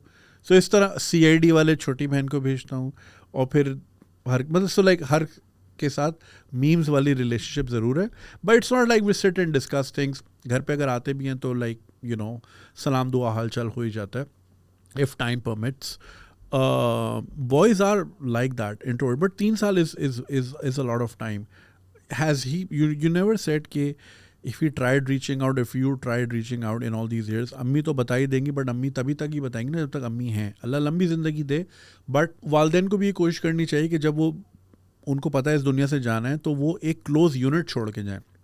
ये ना हो कि ये रस्मी तौर पे सिर्फ हमारी वजह से मिलते थे क्योंकि अम्मी के घर बहन आ रही है तो भाई मिल रहा है, या भाई इसलिए रह रहा है कि अम्मी अब्बू बूढ़े हैं, और जब वो पिक्चर से आउट हो जाए तो फिर इनमें भी खलीज गल्फ पैदा हो जाए. तो they have to make sure कि एक बंधन बंधा रहे. For example, my mom always make sure, she asks me कि मैंने ईद मुबारक भेजा या बर्थडे थी या नहीं थी, वो चूँकि मैं भेज देता हूँ, बट वो पूछती ज़रूर है. राइट. सो आई थिंक ये उनका एक तरीक़ाकार है to ensure कि if I'm not around, these guys need to stick together as a unit and look after each other. Because हर माँ इसी तरह सोचती है. So I think your mother, rather than telling him about you, it's like, again, there was a time we used to talk to my father जो कि सामने बैठे हैं, through my mother. So I will say something to her, she will say something to him, और फिर conversation यूँ. इतने से घर में किसी दिन दिखाऊंगा आपको, इतना सा घर था, उसमें इतना खलीज था. तो ये होना नहीं चाहिए. So your mother needs to build this relationship first. दूसरा, जैसा आपने कहा कि बचपन में साथ थे, देखें वक्त के साथ साथ you have your own family now. मैं ये नहीं कह रहा कि just because you have your own family you stop talking, but ये कि प्रायोरिटीज़ डिफरेंट हो जाती हैं. अब वो बहन भाई जिस तरह, लाइक आई रिमेंबर, मैं एक फिल्म देखता था, मैं घर का सेंसर बोर्ड था, पहले फिल्म मैं देखता था, फिर बाकी लोग देखते थे, तो फिर आई वुड नो कि कहाँ पे फॉरवर्ड करना है, स्किप करना है. राइट. तो this is how we would bond. या फिर हम CID या हम 5 साथ मिलके देखते थे। तो ज़ाहिर है वो बॉन्डिंग वो उस एज के हिसाब से थी। अब when ever my sister is over, वो उसकी अपनी बच्ची हैं, उस पर कूद रही होती हैं वगैरह वगैरह, तो फिर आप भी एक रस्मी सा सलाम करते हो, हल्की फुल्की बात की, चीज़ें बदल जाती हैं वक्त के साथ साथ। लेकिन ये कि कोई ताल्लुक़ ज़रूर रखना चाहिए। What you can do is, आपने कहा कि आप अलग मुल्क में रहती हैं, सो यू नो ओकेजन्स पे सेंड हिम समथिंग। आप बड़ी बहन हैं तो बड़ी बहन के नाते send him some, like you know, कोई कभी जो भी उनका शौक है, if he likes music send him something around those things. अगर उनको किताबों का शौक है, किताबें, मीठा खाने का शौक है, केक शेक कभी भिजवा दिया, ओकेजन और no occasion, you know, try to, you know, meme एक अच्छा ताल्लुक का ब्रिज है। So this is what I do. Might sound toxic, मुझे जहाँ फील होता है कि यार बड़ा ज़माना हो गया इस बंदे से बातचीत नहीं हुई एंड इट्स ऑकवर्ड टू से hello, send a meme, right. या अगर मुझे किसी का मीम आता है तो फिर मैं भी एक मीम का पत्ता यूं मुंह पे मारता हूँ। और मीम का मैं वो नहीं रखता, लोन नहीं रखता, कर्ज नहीं रखता। जो कोई मीम भेजता है मैं ठग से एक और मैं भी भेज देता हूँ, हमारा हिसाब बराबर हो गया। So that's a good way to communicate. Talk about what his interest are, मतलब आपको पता ही होगा, if he likes cricket, discuss a match, discuss a movie, discuss a Netflix show वगैरह वगैरह। Try to build it, because अगर अभी आपकी मदर जो कि एक बाइंडिंग फिगर है इस पूरी पिक्चर में, उनके होते हुए इतना गल्फ है, तो when she is not around तो फिर ये चीज़ और डिस्टेंट हो जाएगी and then that's not a nice thing. और जहाँ भी आप रहती हैं ईस्टर्न एशियन कंट्री में, you can invite him over. वहाँ तो बड़े अच्छे न्यू ईयर्स भी होते हैं, so invite him over to the new years या फिर ईद पे, और plan a trip together. Again you know, Thailand तो खैर फैमिली वाली जगह नहीं है, Singapore, Malaysia, invite him over, have a good family time, थोड़ा बॉन्डिंग भी हो जाएगी। Try to spend a week, ask him उसकी हॉलीडेज़ कब हैं, when can he make it, you know, just to have some sort of connection developed. ज़रूरी नहीं है कि अगर गैप आ जाए तो फिर वो कभी भी नहीं हो सकता. It can be rekindled, of course. You have a history, you have a family, and that's all you have, right? तो कोशिश करें रीच आउट करने की. आप बड़ी हैं, इससे कोई बड़ा छोटा नहीं होता कि जी मैं बड़ी हूँ तो छोटे को मुझे सलाम करना चाहिए. इन चीज़ों से हमें थोड़ा बाहर आने की ज़रूरत है. जो वो इंसान कभी भी छोटा नहीं होता जो पहला कदम उठाता है या वो रीच आउट करता है, वो कभी भी छोटा नहीं होता. उसका दिल बड़ा होता है कि भाई मुझे ये रिश्ता ज़्यादा मेरे लिए कुर्बत के मायने रखता है, rather than my own ego कि जी मैं बड़ी हूँ तो ये छोटे ने सलाम क्यों नहीं किया. जैसे हमारी नानी दादियाँ हर शादी में जो लड़ाइयाँ करती हैं कि जी मैं बड़ी हूँ मुझे आके सलाम क्यों नहीं किया. Don't be like that. Reach out to him and just ask how he's doing, what's happening, schedule a call, halki phulki si, and then like try to plan something around his interest ताकि उसको भी लगे कि you know my sister still looks after me, not that he needs it anymore, but ये कि for good old time's sake. So I hope you're able to mend relations with him, and lots of prayers for your family. Thank you. Alright ji, next one says, I want to marry a non-Muslim white man. Hi Junaid, I'm in a very big dilemma. I came to the UK in 2021 for my studies. Lucky, peak COVID time mein. After finishing my studies, I met a colleague and we fell in love. Now we are in a serious relationship. Here's the situation. I'm an unmarried female and my parents are Muslim.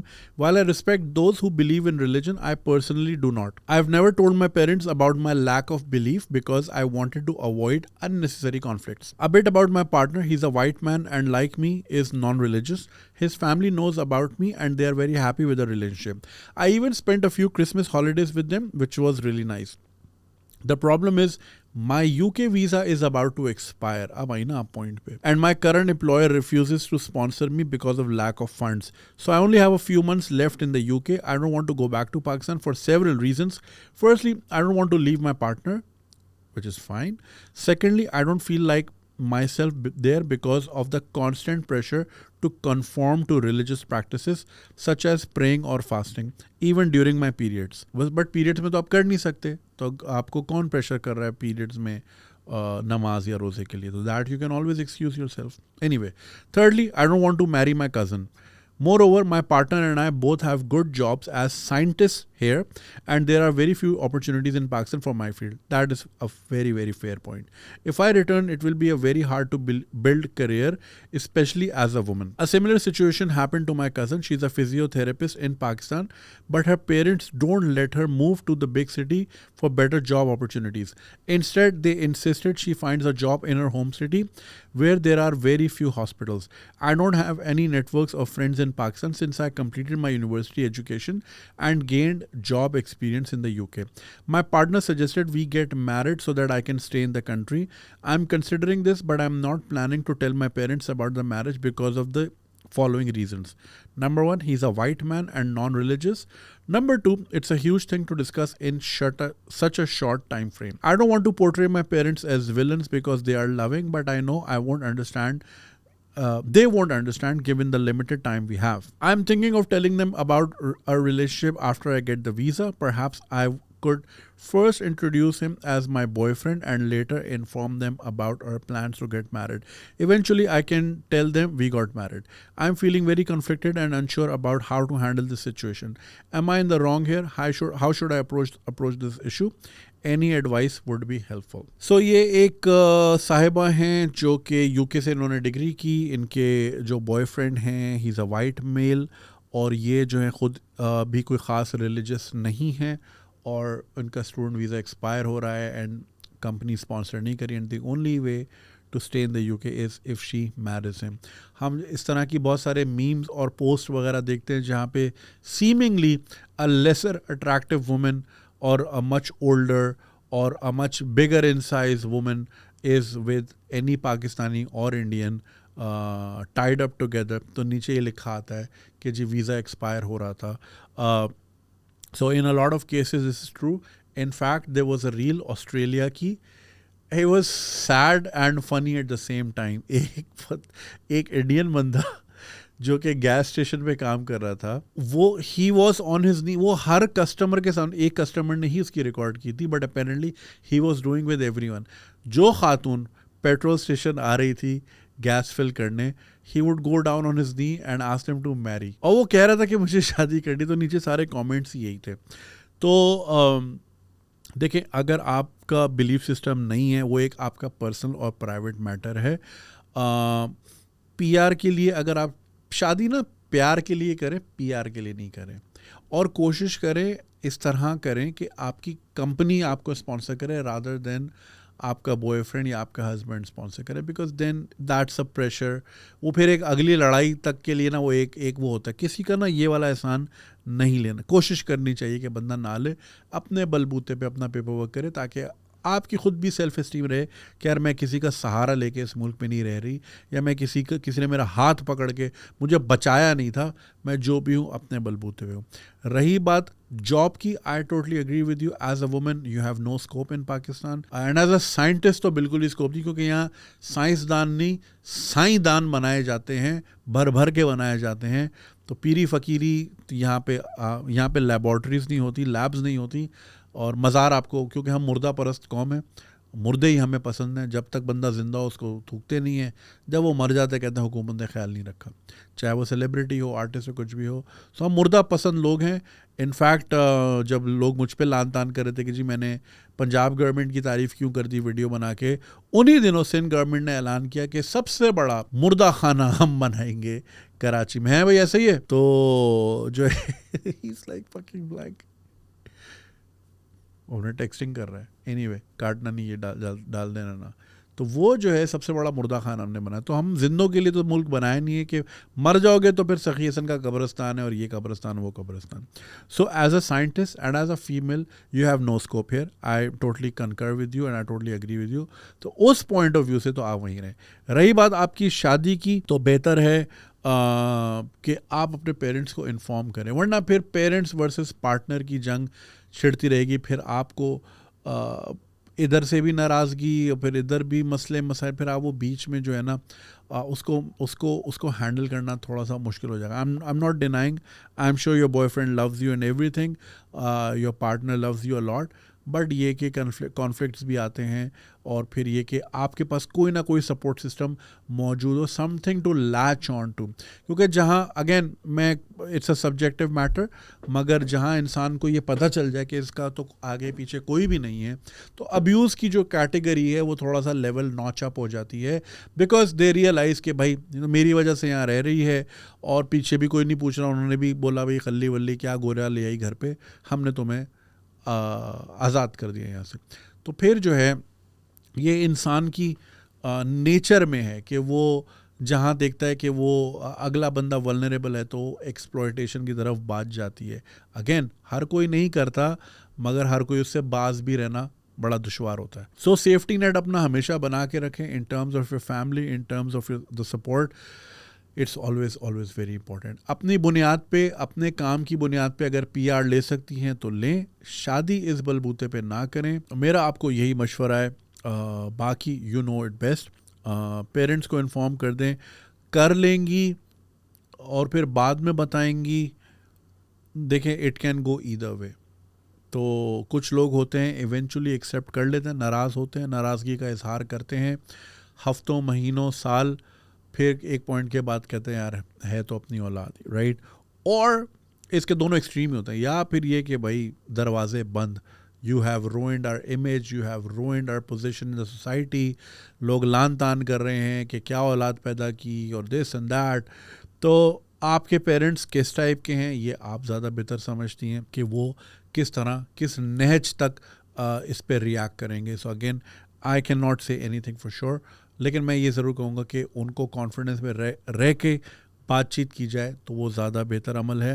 And again lastly PR अपनी base पे लेना है, किसी के सहारे नहीं लेना, क्योंकि फिर बाद में जब लड़ाई झगड़ा होता है, once the honeymoon period is over and the reality starts to kick in, तो फिर ये छोटी मोटी चीज़ें आते फिर ये ताने भी आते हुए देर नहीं लगती। And of course then it hurts your self esteem कि यार मेरी अपनी क्या ही पोजिशनिंग है। तो कोशिश करें अपनी बुनियाद पे लें। As a scientist stay there, यहाँ पे आपका कोई स्कोप नहीं है, आपके सामने हैं, आप जितनी बड़ी साइंसदान बन जाएं, ऊपर तो कोई ब्रिगेडियर ही होगा, तो अगर आप क्या ही कर लेंगे इस मुल्क में।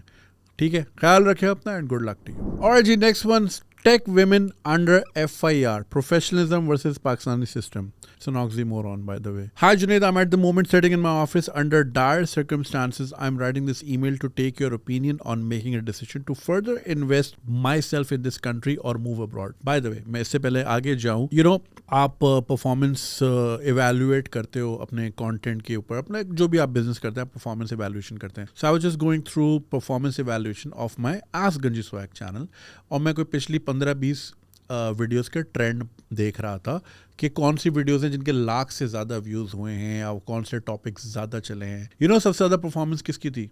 जो कि पाकिस्तान से बाहर जाने वाली थी। विच एवर वीडियो का title was about moving abroad, Canada के मसले सबसे, आई थिंक सबसे ज़्यादा परफॉर्म उसी ने किया आज तक। कनाडा वाली थी, मूविंग अब्रॉड वाली थी, जो भी पाकिस्तान से बाहर जाने वाली वीडियो का टाइटल हो उसके व्यूज़ ही अलग हैं। There you go. What a great country we made. Background: my name is ABC. I've been working in the tech sector with the top giants like Oracle for the past 10 years and was the very first female hiring to make cloud market in Pakistan.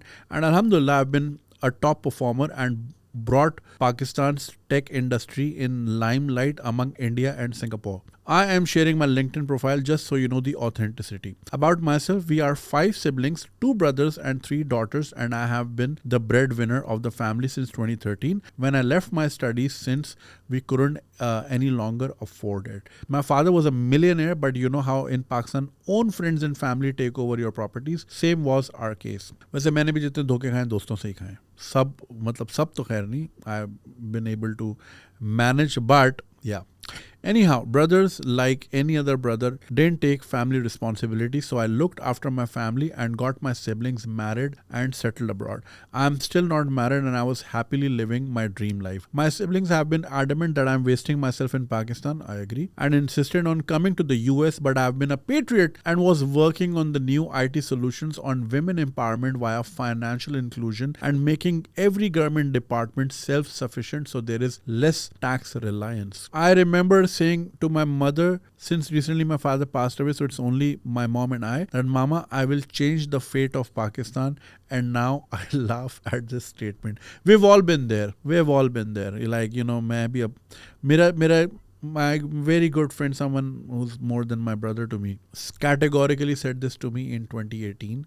I don't want to repeat those words. उसने यही बोला कि भाई ये यहाँ का असूल है कि इनको बेवकूफ़ बनाओ, पैसा बनाओ और cut low. That is the only thing that works. ये goody two shoes, मैं स्कूल बनाऊंगा, मैं लाइब्रेरी बनाऊंगा. These people are so thankless. ये तुम्हें ट्रक के नीचे डाल देंगे किसी दिन या जिंदा ही जला देंगे. So yeah, वो वक्त के साथ साथ वो ज़्यादा प्रूफ सही होता रहता है और मैं गलत प्रूफ होता रहता हूँ. And there are so many examples like that. People have been heartbroken. The incident. So quite recently, my friend and I, my friend is also a high-profile tech consultant, got under fire in a heated argument with a warden since that officer slapped my friend's hand trying to snatch the mobile after verbal confrontation started. To our surprise, an FIR was launched within 45 minutes, after which we came to see the ugly face of the worst system of Pakistan, where we received sexual harassment calls to be friends with them, and only then the case will be over. समझ रहे हैं आप? That beside being innocent, we just two ladies fought the state alone, and alhamdulillah, this is the very first case where the state is not at the winning end. I can share more details in confidentiality since the trial is still in court. अब obviously इसकी detail में हम नहीं जा सकते, उन्होंने मुझे भेजी भी नहीं है, but warden ने हाथ छीना. Maybe her friend was trying to record something, बदतमीजी होगी, जो भी होगा, और फिर वो FIR launch हो गई. Now, the current situation. This made us realize that if you're a working woman, professional and confident, then the whole system will start working against you. Men in Pakistan, in majority, are not taught how to deal with confident, independent women. जैसे कि हम भी पिछली email में कह रहे थे. Rather than they take them as a threat. I'm now planning to finally move from this country as my profile cannot sustain such a place, and I feel no matter how privileged you are, as long as you are in Pakistan, anything can happen to you or your family at any point of time. Now see, this is the thing.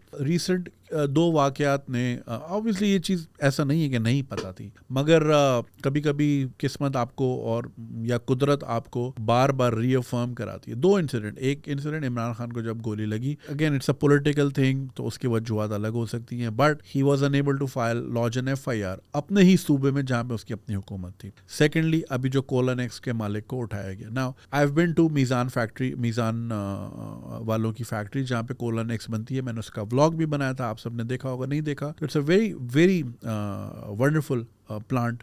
बड़े robotics वगैरह उसमें है. They were making 56,000 bottles an hour. Okay, और उनकी 3 assembly line थी और उनको 3 और इंस्टॉल करनी थी. And I am witness to this. बाहर ट्रक्स की जो लाइनें थी, वहाँ का गार्ड जाहिर है उनसे लड़ रहा था. He was trying to discipline them because everyone was like कि हमें माल चाहिए, हमें चाहिए, हमें चाहिए. It was so much in demand, right, because of the boycott and जो भी रीजंस हैं आपके सामने ही हैं. तो उन्होंने अपनी प्रोडक्शन 2x करनी थी. नाउ उस लेवल का इंडस्ट्रियलिस्ट जिसका इतना बड़ा प्लांट हो, जितना बड़ा ब्रांड चला रहा हो, जो कोक पेप्सी को टक्कर दे रहा है, उसके कितने लिंक्स होंगे, राइट? अब मैं बहुत मामूली सा आदमी हूँ. मैं कल भी मुझे एक इदारे ने बुलाया हुआ था, नेवी वालों ने, बड़े इज्जत से मिले. उन्होंने बताया हम आपको देखते हैं. इस तरह हर जगह, चाहे वो FIA हो, आर्मी हो, पुलिस हो. एक SSP साहब का मुझे फ़ोन आया था, वो पुलिस का एक इवेंट हुआ शौदा का पिछले हफ्ते. मैं was not in the country.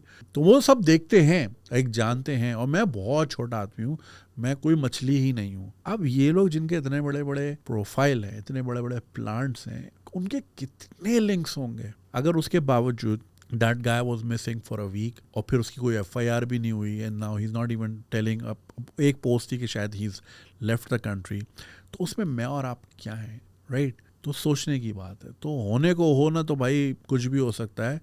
Lawlessness की इंतहा है. अनफॉर्चुनेटली दिल दुखता है यार, अपना ही मुल्क है और एक ही मुल्क मिलता है आपको ज़िंदगी में. बाकी आप जितने पासपोर्ट बदल लो, आप यहाँ से नहीं बदल सकते. सो वही आपकी वाली बात, anything can happen to you and your family at any point of time. So far we have attended 18 hearings within 2 crucial months and traveled every part of small district courts. My question is, am I making an emotional decision leaving this country and for the meantime using Dubai as a gateway, or shall I stay here or expect the worst or the best? Looking forward to hearing from you. Also, I want to engage on your channel's patronage, thus please share the link to contribute. Thank you. The link will be on the screen for sure, और उसमें भी होगा. Description में भी होगा. Thank you so much for your email. Very unfortunate to hear. Again let me reiterate for infinite time, जो कि मेरे अपने बहुत से दोस्त हैं जो कि पुलिस में हैं, रहीम यार खान में, और अब वो अपने ऑन द साइड कंटेंट भी बनाते हैं इन्फॉर्मेटिव और टेक से रिलेटेड. तो उन्होंने मुझे ये बताया था, कहा था कि अपनी ऑडियंस को बताएं, कोशिश करें इस मुल्क में आप पे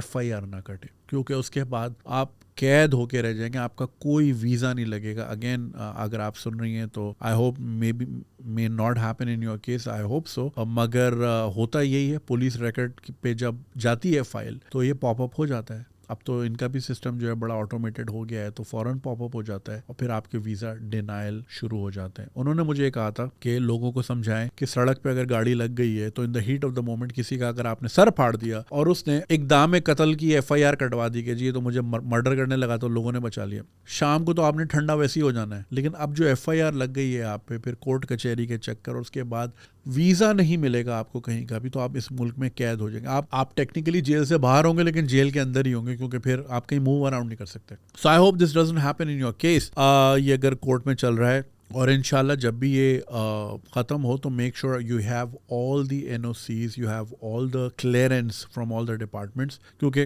ये चीज़ बाद में तंग कर सकती है. अब because you mention you are single, may not have good news for you. Dubai is very very strict on the visas. They are just not giving visas to anyone. वो जितना उनके मिनिस्टर्स आके TV पे बोल दें कि नहीं हमने तो बैन नहीं किए, हाँ कुछ लोगों के करते हैं, लेकिन नहीं दे रहे आजकल वो. उसकी बहुत बड़ी वजह बैकिंग है, which I have confronted myself. मैंने वीडियो नहीं बनाया बिकॉज मैंने ये गलती बहुत सालों पहले की थी किसी और केस में, किसी की इस तरह वीडियो करके, तो अब मैं वो नहीं करता. बट मैंने डांटा जरूर था कि यार तुम लोगों की वजह से वहाँ वीज़े नहीं मिलते. अगले के पास यही था कि जी मैं गरीब हूँ, तो like you should have had some skill in life. तो बेगिंग की वजह से, क्राइम की वजह से they are not giving visas. In fact on my flight back to Karachi, परसों की बात है, I came across these 5 young very handsome individuals, O levels के बच्चे थे, and they met me and they said we're being deported, and I'm like on what grounds? They seemingly looked the 1% of the 1%, full burger, full मतलब Yeezys और Jordans और like you know all that jazz was happening. तो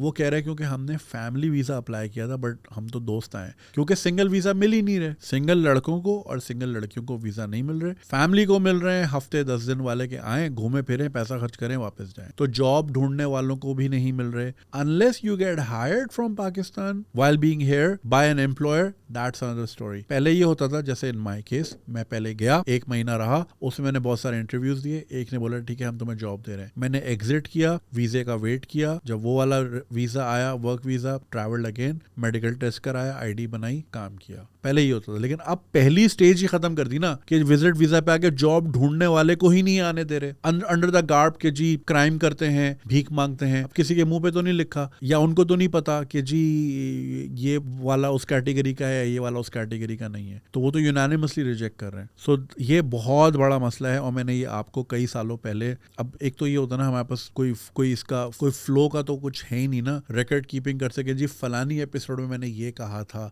ये तो सारा improv ही हो रहा है. तो बट जो लोग रेगुलरली सुनते हैं दे वुड अग्री. और आप कमेंट में बताइएगा, मैंने कई साल पहले बोला था कि आने वाले वक्तों में हमारे दोस्त मुल्क भी हमारे दरवाजे बंद करेंगे जो हमारी हरकतें हैं. आज भी मैंने एक रील शेयर की जिसमें मक्का मदीना में भीख मांग रहे हैं, एंड यू कैन एक्सपेक्ट कि साल 2 साल में उम्र और हज के वीजे भी नहीं मिला करेंगे. या आप लिख के आप पे ये भी आपसे फैसिलिटी छीन ली जाएगी. कह रहा हूँ आपके पास रह जाएगा. अफगानिस्तान कौन सा आपको आने देता है? रह जाएगा, फिर आपके पास नॉर्दर्न एरियाज ही रह जाएंगे. भाई यही आपका कुछ है और इसी में खुश रहो. बड़ा कहते हैं ना स्विट्जरलैंड, तो क्या करना है स्विट्जरलैंड जाके जाओ, स्विट्जरलैंड में जाओ और 50 रुपए की पॉटी करो. वो कल एक अंकल की वो थी, कहाँ की थी भाई, बाबू सर टॉप की, कि जी 50 रुपए ले रहे हैं वॉशरूम यूज करने के. खैर तो वो कैलकुलेट कर रहे थे कितनी बसों में लोग आए तो कितने. अजीब. Anyway, so and this also reminds मी, देखें निकलने को, वो मिसाल है ना, निकलने को हाथी भी निकल जाता है, फंसने पे दुम भी फंस जाती है. सिपाही जितने भी लोअर रैंक का हो, at the end of the day he is the law,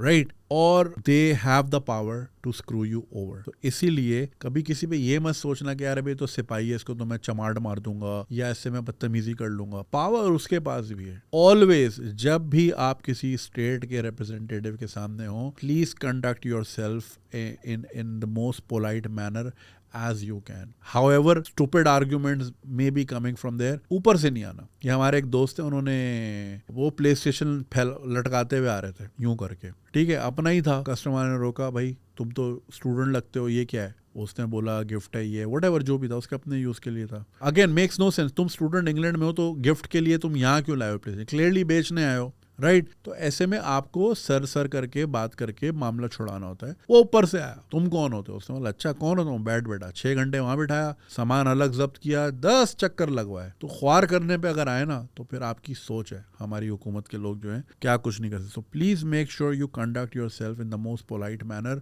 छोटे से छोटे रैंक का बंदा ही क्यों ना हो, चाहे वो कस्टम्स हो, FIA हो, पुलिस हो, कोई भी हो, क्योंकि अगर एक बार उन्होंने आपको हवा लगा दी सिटी कोर्ट और हाई कोर्ट की, एक काम करें एज एन एक्सपेरिमेंट, अगर आप थोड़ा पंगेबाज टाइप के लोग हैं ना तो एक जरा चक्कर लगाएं किस दिन सिटी कोर्ट का। सिटी कोर्ट के वहाँ वो क्या मशहूर है, छोले मशहूर है वहाँ के, हाँ छोले बड़े मशहूर हैं, हाँ मुर्ग छोले खाने का शौक है तो जाएं और ज़रा चक्कर भी लगाएं उन राहदारियों का, और ज़रा लोगों की हालत देखें। हाई कोर्ट तो मैं कितने मंडे मॉर्निंग्स मेरी ये कराची के हाई कोर्ट में गुजरी हैं। I would just stand there and observe, तो ज़रा आपको पता चलेगा कि भाई क्या ख्वारियाँ होती हैं। सो ये it's very unfortunate that you had to go through this. Again आप कुछ भी कर लें, क्लाउड मार्केट में पाकिस्तान को सिंगापुर के साथ ले आए, चांद पे ले जाएं आप पाकिस्तान को, but at the end of the day you are in a very thankless country where no one will stand for you. Especially जैसा कि आपने खुद कहा कि अगर एक वेल अचीव्ड औरत है तो फिर उसमें ज़रा और तड़का लगता है कि अच्छा बड़ा ये तो फिर होगी भी वही वाली पार्टी, मेरा जिस्म वाली पार्टी, और ज़रा इसको रगड़ा लगाते हैं। तो ये हमारे यहाँ ईगो का मसला है। अब ऑब्वियसली उसकी अपनी जो भी वार्डन इन क्वेश्चन है उसकी अपनी शॉर्ट कमिंग्स होंगी ज़िंदगी में, तो वो एक सक्सेसफुल, और वो भी फिर औरत को देख के तो वो ज़रा और उनकी ईगो हर्ट। और ये जो आपने बात की है कि हमें बोला कि हमसे दोस्ती कर लो तो सारे केस माफ़ हो जाएंगे, this happens all the time. और बहुत सारे केसेस में of course I am not gonna name exact कौन कौन से वाकयात किस किस के साथ, but I have been told by people, उन्होंने ईमेल्स भी भेजी कि इस पर आप बात करें, लेकिन अब भाई मैं बात करूं मुझ पे भी FIR खोलने हैं ताकि वो, तो ये बड़े मसले मसाइल होते हैं, मगर ये बिल्कुल होता है। In fact somebody was fired from cybercrime because allegedly a lady जो अपना केस लेके गई तो वो कहा जाता है कि वो साहब उन पे फिदा हो गए थे। तो ये हमारे एक दोस्त हैं, वो उधर ही होते हैं, तो उन्होंने बताया था कि ऐसा भी वाकयात हो जाते हैं। सांप का दिल आ गया और वो पे दिल जो है बड़ा महंगा पड़ गया। तो इट्स वेरी अनफॉर्चुनेट। कोशिश करें इसको जल्द से जल्द सॉल्व करें। I hope you have a good legal backup, good legal team जो कि आपको इसमें मावनत करे। कोशिश करें आउट ऑफ कोर्ट सेटलमेंट करने की, अगर उस तरह हो जाती है, वरना कोर्ट प्रोसीजर्स आपको पता है हमारे बड़े लंबे होते हैं। बेहतर होता है कि मामलात मिल के रफा दफा कर दिए जाएं। और जो आपका डिसीजन है टू सेटल अब्रॉड, इसमें कोई कबाहत नहीं है। यहाँ पे टेक सेक्टर वैसे ही इतना वीक है। मैडम कल मैं अपने एम्प्लॉई अपने कॉलीग के साथ जब मीटिंग पे जा रहा था तो ना मेरा यूफोन चल रहा था ना उसका जोंग चल रहा था। तो शुक्र है वो मैप का लिंक पहले ही आया हुआ था, तो फिर मैप का लिंक SMS जो कि सालों से नहीं किया मैंने, एक कॉलीग को ऑफिस में किया कि भाई इसको अपने गूगल मैप पे खोल और हमें रास्ता बताता जा कौन सी गली में कहाँ मुड़ना है। यानी एक अलग आदमी इंगेज हो गया क्योंकि यहाँ नेट नहीं चल रहा था। और मैं बात कर रहा हूँ कराची की, ना मैं बात कर रहा हूँ कश्मीर की, ना मैं बात कर रहा हूँ मुरीदके की, ना मैं बात कर रहा हूँ चिश्तियाँ की। मैं इस मुल्क के सबसे बड़े शहर की बात कर रहा हूँ, वहाँ नेट नहीं चला था फॉर नो रीजन। पता नहीं क्या ब्लॉकेज था या क्या था। तो जिस मुल्क में पहली फायरवॉल लग रही है, आपने क्लाउड ला के क्या ही कर लेना है, कौन सी बारिश आपने कर देनी है। So please associate yourself where your talents and your expertise will be rewarded, not just financially but also in terms of acknowledgement. You will live a very invisible life in Pakistan. यहाँ पे किसी भी किस्म की acknowledgement किसी भी level पे नहीं मिलती। उल्टा जेंडर इशू बहुत बड़ा है, गैप बहुत बड़ा है, उल्टा वो एक्सेप्टेबिलिटी बहुत मुश्किल होती है। I hope you get out of this legal mess that you got yourself toiled in. Again, not blaming you, shit can happen to anyone. Like I said, Cola next का मालिक अगर सेफ नहीं है तो मैं और आप क्या हैं। तो कोशिश करें इसको आउट ऑफ कोर्ट सेटल करें। And I really sincerely hope that this doesn't hamper your visa process in any way.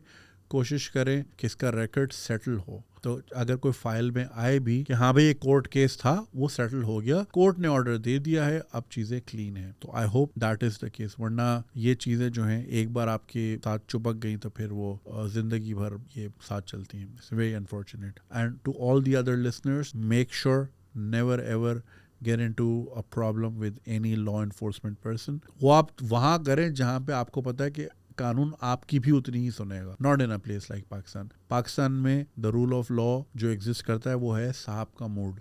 साहब का मूड होगा तो मुल्क तरक्की करेगा, साहब का मूड होगा तो मुल्क को हम बंद कर देंगे. साहब पे चलता है, हर लेवल पे साहब हैं, तो साहबों से पंगा नहीं करना. बस किसी तरह वो यार कौन सा गेम है सबवे सर्फर की तरह किसी तरह बस जिंदगी गुजारनी है. ट्रेन ना मुंह पे लग जाए, सबवे सर्फर की तरह सर नीचे करके कॉइन जमा करते रहें और मर जाए.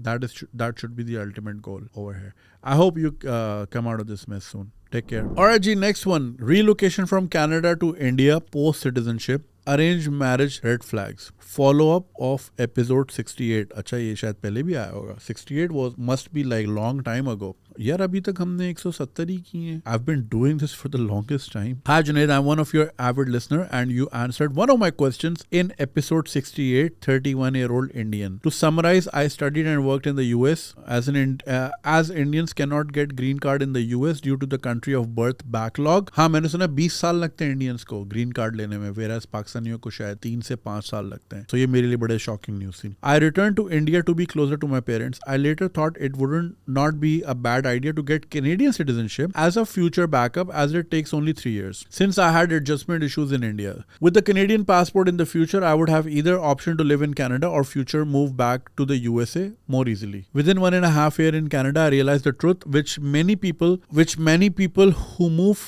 from the US to Canada do, and I knew I had to just take the passport and leave. Indian society and work culture is toxic, but I can meet my parents more often as I would be only 1 to 2 hours flight away. Also for my career, after the US, India is the second best option in pay and quality of work, even if things can be toxic. I have accepted the truth and anyway I have an escape route for the future, Canadian passport. I cannot be the person who meets his parents once in 2 or 3 years and one day receives the dreaded phone call. That's the reason I don't want to return to the US despite having an option. Even at the age of 60, I can move to the US for a PhD or any other degree and settle there, even if probability is 1%. The probability of losing time with parents and later regretting as there is 0% probability to get it back. Now the issue is that since I'm almost 34, I have been looking for arranged marriage. Your favorite, no it's not my favorite topic. I have made it very clear in my profile that I'm only in Canada till April 2025. In the distant future, if circumstances for both partners allow, we can relocate to the US or worst case Canada. I recently started talking to a girl and initially she was okay. She seems all nice and simple. 4 weeks after our conversation, she started mentioning she always wanted to explore outside India. Now she mentioned if it's possible for me to extend my stay by a few more months and she wants to come to Canada for her postdoc. Postdoc is at least 1 year and can go up to 2 years. She says it will give a boost to her profile to get a professor position in top Indian universities. She says Canada has a top-notch university for her field of engineering. I asked her which places she was targeting as Canada only has 2 to 3 top universities. She said she has to start looking into that. I asked her what her plan is to arrive in Canada and she says it will be after February 2025 and I'm planning to leave Canada in April 2025. But she has not applied to any place and visa and those things easily take 6 to 7 months. I asked her why not US universities which are only 4 to 5 hours of drive from my place compared to mediocre Canadian universities that is 5 hours of flight or 7 hours of drive. She was like it's a different country which makes no sense to me as it's physically closer than good universities in Canada, especially if her aim is to do top-notch research in 1 to 2 years. I asked her what if I extend my stay in Canada by 1.5 years, she gets good opportunity here. What will she do? She told she would convince herself before coming to Canada not to live beyond that agreed time. She keeps telling me you probably don't like Canada because you are alone there, to which my reply is I have lived for a decade by myself in the US but never cussed US even once. So I'm kind of getting mixed signals thinking even if she did not disclose it earlier, I have been very transparent with her and I don't have long-term plans in Canada, but one of her motivation is to move out of India. It is completely fine with me and I would wish her the best in life. But but this does not align with my goals and she has to be honest about it. We should gracefully part ways. Since marriage is a legally binding thing, the last thing I want is being stuck in Canada, being away from my parents, that too given how much I love and miss the US, but still don't want to go back to the US again. Sorry for the long email and thanks again. If you can help me one more time, I would highly appreciate it, Junaid. Take care and thank you so much for reading my email. Alright, so this is a follow-up question to this from this gentleman जिनका episode number 68 में सवाल आया था. उस वक्त ये 31 के थे, अब शायद 34, 35 के हों. So जैसा कि आपने सुना कि US में रहते थे, फिर कनाडा गए और फिर उसके बाद obviously he wants to be closer to his parents. और फिर ये कि he started talking to this girl और जिनका कोई clear cut map out नहीं है plan. और मुझे ये सिरे से red flag लग रहा है because this is what some people do. They want an easy way out. Especially girls, not because they're lalchi. It's because their own life is so miserable back home कि वो हर चीज़ का आज़ादी एक तो शादी में देखती हैं और उससे बड़ी बात कि अगर बाहर की शादी हो तो और टॉक्सिसिटी से हम दूर हो जाएं. जिस तरह आपने कहा कि उसने कोई क्लियर कट प्लान नहीं दिया हुआ और अगर वो फरवरी में आना चाह रही है डिस्पाइट द फैक्ट आप अप्रैल में you want to move back to your parents. So first of all coming to your parents, of course everybody dreads that one phone call and especially जैसे जैसे वक्त गुजरता जाता है आपका वो रिस्क फैक्टर और वो डर बढ़ता जाता है. So every night I am home here in Karachi, there are moments when I'm looking at the door if someone's gonna knock it. There was this one time मैं ये सोच ही रहा था and there was a knock, my father had fell or my mother had fell. They've both fallen in the past 1 year. तो ये कौन सा वाला था? One of the two. So yeah, I mean like यही होता है कि वो दरवाजा अगर if I see the knob turning या फिर कोई knock तो सबसे पहला सोच यही जाती है because they have come to that age. So that regret is very. मैं इस पे एक वीडियो बनाना चाह रहा हूँ for the longest time कि जो लोग गिल्ट में हो जाते हैं. देखिए the whole purpose of raising your children is to make them independent. अगर आप परिंदों की भी जिंदगी देखें वो खाना चुगना सिखाते हैं और फिर कहते हैं कि live your own life. हम जो हैं some पेरेंट्स वो बस बांध के रखते हैं बच्चों को कि उसको उड़ने नहीं देना and by the time they are going away बच्चा ऑलरेडी 45 का होता है. Now he can not risk anything in life because now he has a family. तो ये भी होता है जो लोग मकसद से गए हैं बाहर in order to raise your family, in order to have better life not just for yourself but for your family back home, तो उसमें फिर गिल्ट नहीं होना चाहिए. ऑफ कोर्स दुख ज़रूर होता है कि ऐसे हालात ही क्यों हुए कि करना पड़ा, बट अगेन अगर मुल्क के हालात ख़राब हैं,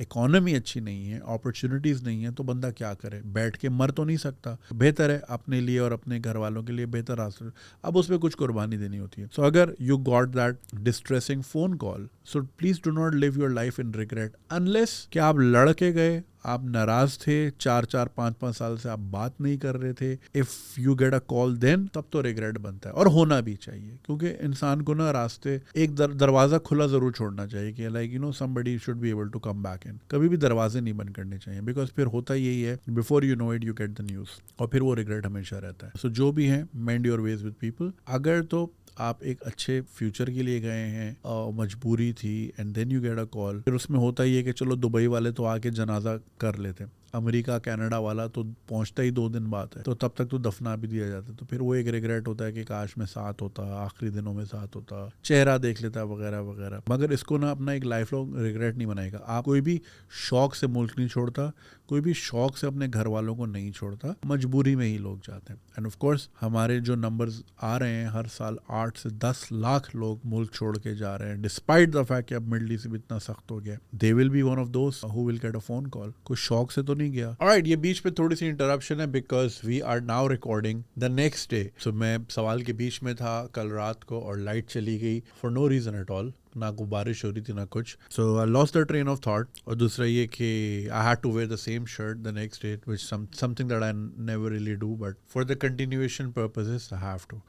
लाइट गई है और वी वर अपलोडिंग वो बांग्लादेश वाली वीडियो. अब आज 4था दिन हो गया है सिंस द रेवोल्यूशन और अभी तक मेरी अपलोड वीडियो नहीं आई है thanks to the problems that we have here. और अब तो टॉपिक भी पुराना हो गया है और जब सुबह आके एडिटर ने वो कंप्यूटर खोला तो उसकी हार्ड डिस्क उड़ गई है विच reminds me of this video some Pakistani guy made in Japan कि उनकी इलेक्ट्रिक कंपनी के 2 बंदे घर पे आए हुए थे और वो पूछ रहे थे कि अभी हमारी वोल्टेज ज़्यादा हुई है तो हम घर घर जाके पूछ रहे हैं अगर किसी का कोई नुकसान हुआ है तो we are happy to recover that और रीइंबर्स दैट। बट यहाँ अब मेरा पीसी उड़ गया है, उसकी हार्ड डिस्क नहीं चल रही है, टन्स ऑफ डेटा एंड कोई पूछने वाला नहीं है बिकॉज कसूर आपका है, आप इस मुल्क में रहते क्यों हैं, तो और किसी का कसूर नहीं है। सो या it is what it is, her cheese delay से डिले होती जा रही है। या जो बंदे काम करना चाह रहे होते हैं ना वो फिर उनको पेन दिया जाता है और जो फारिग हैं they are living the best life. खैर sorry, coming back to your question, I just reviewed the audio कल की और मैं पता नहीं कहाँ निकल गया था। खैर I am just gonna summarize this, what you doing is good in terms of के you need to be closer to your parents, but the person in question वो जो है आपको क्लैरिटी नहीं दे रही हैं ज़्यादा and I think she just wants to use you as her ticket out of India as many people do these days, तो I don't think that's the person for you। हाँ, अगर ऐसी सिचुएशन होती जहाँ पे somebody who is careful about the future और जब उनको पता है कि आपने इंडिया में ही रहना है और अगर उनका एक solid plan होता कि हाँ I'm happy to live with you here or wherever you desire, but अभी ये जो गैप है 1-1.5 साल का, इसमें I can do these courses which can, जो कि इन्होंने भी कहा यही, but she doesn't have a plan कि वहाँ जाके करना कैसे, क्या करना है, ओवरऑल तो बोला है। तो अगर किसी के पास सॉलिड प्लान हो इस तरह का कि हाँ मैं 1 साल का ये ओरिएंटेशन कोर्स कर लूँ या फलानी चीज़ कर लूँ, this can elevate my resume, थोड़ा ऊपर आ जाएगा लिंक्डइन पे, स्कोरिंग अच्छी हो जाएगी, हायरिंग एबिलिटी बढ़ जाएगी या मेरा ग्रेड लेवल बढ़ जाएगा अगर गवर्नमेंट सर्विस है वगैरह वगैरह, देन इट मेक सेंस, तब बंदा ये रिस्क ले ले। But otherwise in this scenario I think she wants to take you for a ride and wants to use you as just a PR-ship, जैसे हम पिछले सवाल में भी हम सुन रहे थे। So I think you need to cut your losses here. You've just been speaking. I think it's best once you go to India, you can find someone there either by yourself or you can ask your parents, whichever way you desire. और उसमें बेहतर ये होगा कि once you're stationed there, तो फिर आपकी तरफ से भी एक clarity होगी, भाई this is where I live. I have lived in these places. I have the option of living in these places, but for now I am here because of my parents. So whoever wants to be with you will be with you. मगर जिसको आपको use करना है तो वो that's a red flag. So I think it's best you hold your horses for now, get back to India, वहाँ पे settle हो, काम शाम करें, and once you think कि settlement हो गई है, only then you can look for someone. That would be my opinion. बाकी I hope and I wish you the best. Thank you. Alright ji, last question for today. What were you doing when you were 16 years old? Salam Junaid bhai, hope you're doing well. My name is ABC, living in Karachi. First of all, आप भी सोच रहे होंगे कि subject में जो सवाल है ये कैसा सवाल है, मगर हो सकता है ईमेल पूरी पढ़ने के बाद आप भी यही सवाल करेंगे अपने आप से। जैसा कि आपको पता होगा कि यूरो 2024 कल ही ख़त्म हुआ है और स्पेन वाज द विनर, और हो सकता है आपको ये भी पता होगा कि अगर इस टूर्नामेंट को सबसे अच्छा प्लेयर कोई अच्छा प्लेयर था तो it was a 16-year-old Lamine Yamal, I don't know how to pronounce. He gave 4 assists and scored a banger against host country Germany. पूरे टूर्नामेंट का हाईलाइट सिर्फ लमीन यमाल ही था, because at 16 years old he was carrying his country against the likes of Italy, Croatia, France, etc. He was living the dream of every teenager's or every man's dream who are stuck in quadratic formula or calculus. खैर मेरी इतनी लंबी करने का मकसद सिर्फ ये है कि जब भी इस प्लेयर को खेलता देखते हैं तो बहुत तरस आता है अपने आप पर कि हमें सिर्फ यही क्यों बताया जाता है कि आपने 16 साल पढ़ना है, अपनी डिग्री कंप्लीट करनी है और फिर जॉब करनी है। हर मिडिल क्लास घर की यही स्क्रिप्ट क्यों होती है? लमीन यमाल जैसे और बहुत हैं जिन्होंने छोटी उम्र में बहुत कुछ किया होता है and I am happy for them. I am not jealous of them, मगर मेरा पॉइंट ये है कि सिर्फ पढ़ाई करके जॉब करनी है, ये चीज़ कब चेंज होगी? मोस्ट प्रॉब्ली आप और बहुत से लोगों का जवाब यही होगा कि भाई तुम भी मेहनत कर लो और तुम भी उस जैसे बन जाओगे। उन लोगों को ये नहीं पता कि पाकिस्तान है, यहाँ पर इंजीनियर्स का स्कोप नहीं है, तो फिर तो ये फुटबॉल है और हमारी फुटबॉल टीम को आपको पता होगा आई मीन कि टैलेंट ज़रूर होगा मगर इंफ्रास्ट्रक्चर नहीं है, यहाँ वैसी फैसिलिटीज़ नहीं है जो यूरोपियन फुटबॉल एकेडमीज़ में होती हैं। खैर मेरा सवाल सिर्फ इतना है कि हमें 16 साल में सिर्फ पढ़ाई का ही क्यों कहा जाता है, या सिर्फ पढ़ाई में करियर बनता है, बाकी दूसरी चीज़ों में नहीं बनता करियर। और एक fun fact about Lamine Yamal is he is a FC Barcelona player, he is probably earning 60,000 euros per week, और अभी उसके पास प्रोफेशनल कॉन्ट्रैक्ट नहीं है और ये सैलरी बहुत ही बेसिक सी है। अभी तो इसकी सैलरी काफ़ी हद तक ग्रो होगी। ही just turn 17 just before Euro. 2024 final, which he won with the assist to his name. I'm really sorry for the long email, but ignore my grammatical mistakes as I'm writing an email for the very first time. बेटा आप ज़िंदगी में पहली बार email ही 16 पे लिख रहे हो, तो अब कहाँ से लमीन यमाल बनोगे? खैर देखिए, इसमें it's very easy to see these examples कि जैसे कि आपने बोला कि 60,000 यूरो पर वीक उसकी सैलरी है, बट एक फ़ुटबॉलर का करियर भी 20 साल से कम का ही होता है, यानी 33-34 पे they start going. I don't think 30 के बाद वो वाला रहता. I think it's just star players जो कि थोड़ा बहुत खींच लेते हैं अपना career, but in most cases वो इतना लंबा करियर होता भी नहीं है. तो स्पोर्ट्स फील्ड में पैसा बहुत मिलता है, बहुत सारा मिलता है, लेकिन बहुत कम अरसे के लिए मिलता है. और फिर आपको फॉर एग्जांपल अगर हम क्रिकेट की बात करें, एट मोस्ट आप 36-38 तक ही जाते हो, उससे ज़्यादा आप नहीं जाते. लेकिन आपको, and because you're a sports man, fitness level आपका क्रेजी होता है, तो आपको 70-80 तक ज़िंदा रहना होता है. तो फिर आपको वो वाले पैसे वहाँ तक चलाने भी होते हैं, ठीक है. और ज़्यादातर जो स्पोर्ट्स प्लेयर होते हैं, ख़ासतौर पे अगर हमारे मुल्क की बात करें, तो वो इतने फाइनेंशियली साउंड नहीं होते. फॉर एग्ज़ाम्पल जितने भी हमारे क्रिकेटर्स हैं, वो सब प्रॉपर्टी का काम कर रहे हैं. सलीम मलिक, एजाज़ अहमद, इमरान नज़ीर की मैंने देखी प्रॉपर्टी, सब रियल एस्टेट बेच रहे हैं. ठीक है, उसमें कुछ करना नहीं है और कोई जिद्दत नहीं है, बस प्लॉट बनाई जाओ, जंगल काटे जाओ, प्लॉट बनाई जाओ, बेचे जाओ. तो अब उस तरह अपने आप को सस्टेन करेंगे. Even Shoaib Akhtar has stake in one of the bigger projects because he's a bigger star. Shahid Afridi is always seen with different real estate companies. अब I don't know उनका stake क्या है. खैर, so point being कि it's easy to see कि जी 16 साल का बच्चा 60,000 यूरो कमा रहा है, लेकिन वो सिर्फ अगले 20 साल तक कमा रहा है. जबकि अगर आप एक वर्किंग प्रोफेशनल बनते हैं और अपनी फील्ड में एक्सेल करते हैं, and let's say if you start your career at the age of 21-22, तो आप अगले 50 साल तक कर सकते हैं. And of course you gonna compound your income by आप तरक्की भी करेंगे, पैसे भी कमाएंगे, तो वो चीज़ बहुत आगे तक जा सकती है. So same goes for content creators. बहुत सारे आजकल जैसे आप देखते हैं कि जी कोई कंटेंट क्रिएटर कहता है मैं महीने का $1.5 लाख कमाता हूँ. I had this guy who वो MIT नहीं BU बॉस्टन यूनिवर्सिटी से पढ़ा था, and through a stroke of luck वो अपना ग्रीन कार्ड कंटिन्यू नहीं कर सका और उसको पाकिस्तान आना पड़ा, and he is doing a job in a marketing agency that works closely with influencers. तो हमारी जब एक लाइव ट्रांसमिशन होती थी, तो वो because he was representing the brand, तो वो यहाँ आता था.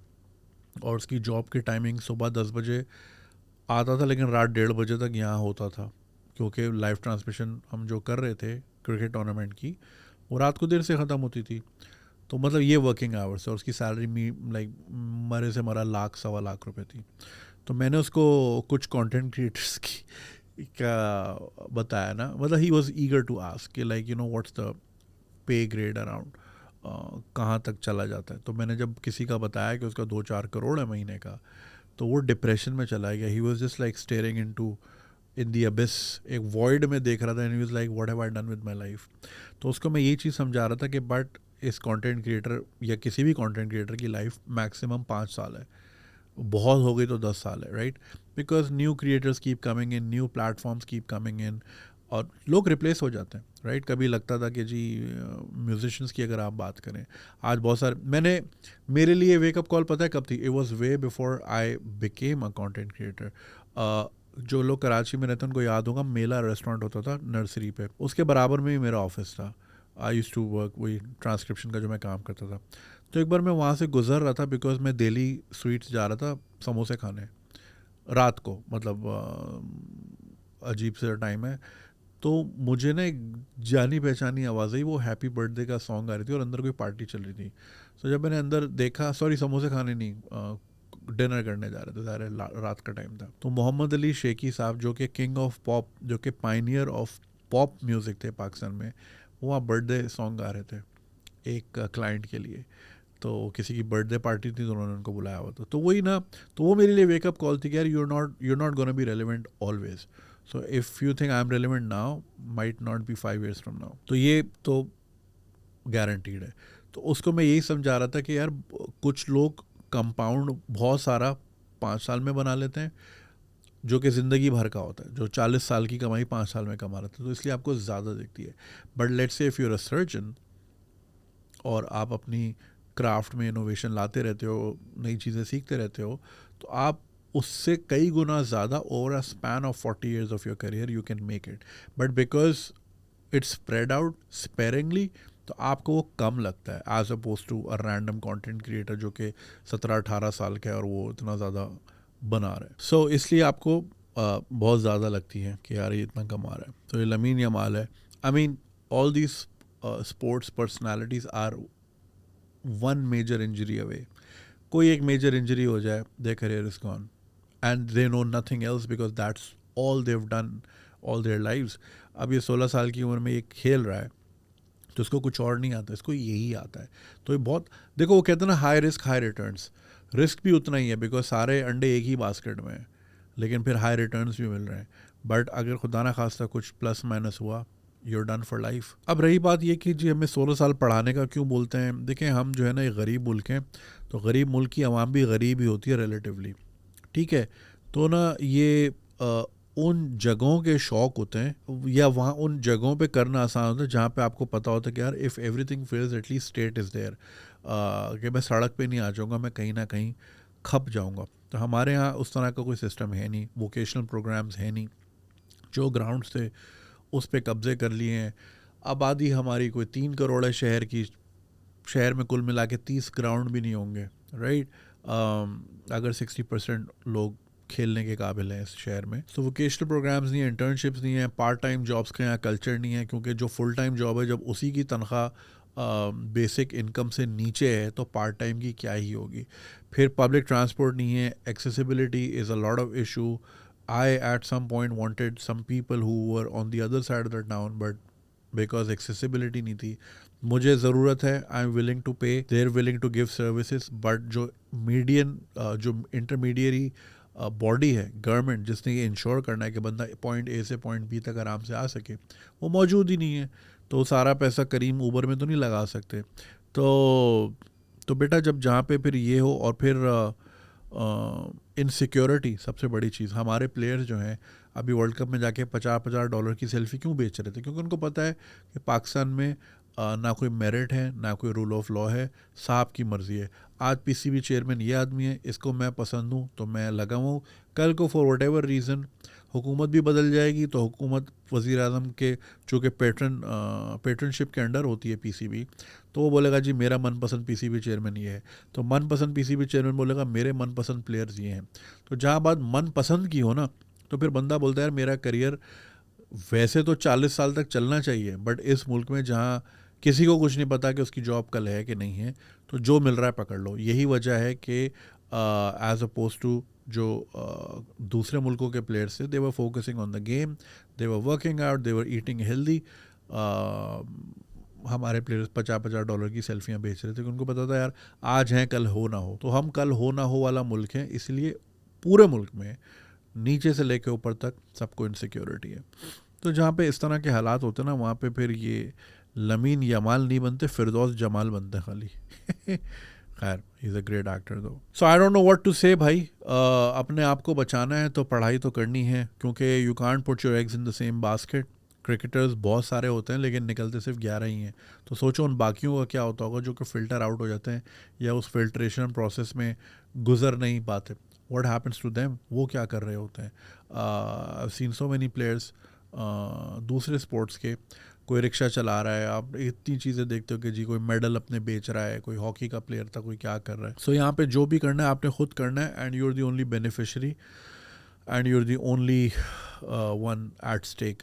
अब जैसे ये अरशद नदीम का आज मैच है, तो वो मैच वही एक पोस्ट पढ़ रहा था कि अरशद नदीम जो है लाहौर की गर्मी में या मियाँ चुन्नू की गर्मी में प्रैक्टिस कर रहा था, वाइल जो हिज आर्च नेमेसिस जो हैं नीरज चोपड़ा, वो कई महीनों पहले ही यूरोप में प्रैक्टिस कर रहे थे, so he can his body can be acclimatized, right. उस क्लाइमेट के साथ साथ वो मैच होने लगे।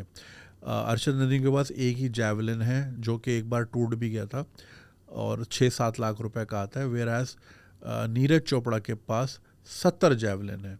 अब आई डोंट नो ये नंबर्स कहाँ से, मैंने उस पोस्ट में पढ़ा था, बट इट्स बिलीवेबल क्योंकि बिकॉज इट्स बैक, मतलब Narendra Modi calls every player जो भी जीतता है, एंड ही मेक्स श्योर कि they get the right treatment and everything, and of course brand endorsements भी नीरज ने अच्छी खासी की हैं, सो उसने कर लिया होगा।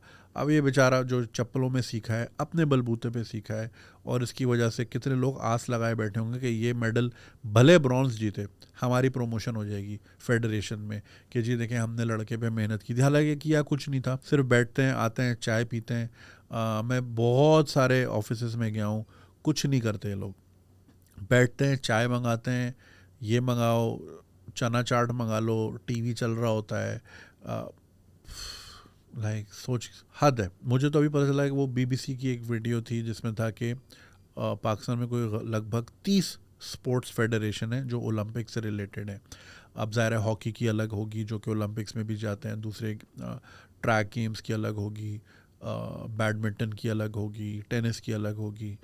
तो क्या रिज़ल्ट है इन लोगों का, ये क्या करते हैं, क्या परफॉर्मेंस है, it's just very heart breaking.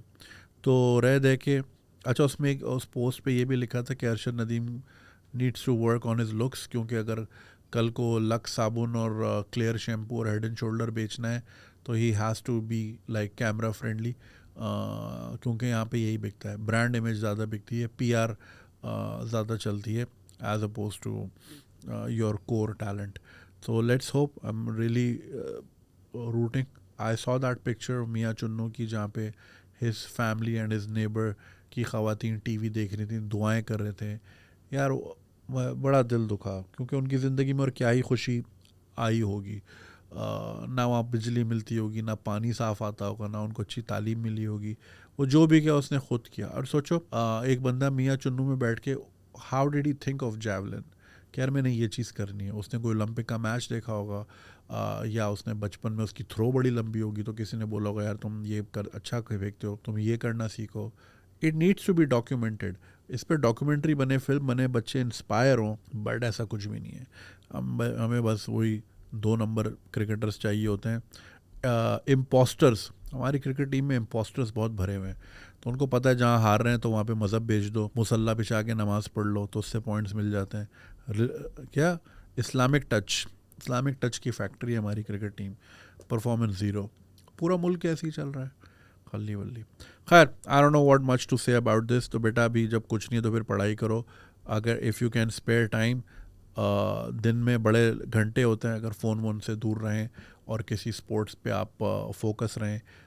Sports scholarships they do exist as much as जितना हमारे यहाँ स्पोर्ट्स का बुरा हाल है, लेकिन ये कि समथिंग विल टर्न आउट। अगर इफ़ अरशद नदीम फ्रॉम मियाँ Chunnu can and up in France, और उस पोस्ट पे ये लिखा था कि जहाँ मियाँ चुन्नू के लड़के डंकी लगा के पहुँचते हैं वहाँ अरशद नदीम इज़्ज़त से जहाज़ में बैठ के अच्छे होटल में स्टे, मतलब उनके ओलंपिक सिटी में स्टे करके अच्छे जूते पहन के खेल रहा है। So this is where you know आपकी हार्डशिप्स और आपका हार्ड वर्क इस तरह पे ऑफ करता है। So if he can do it so can you.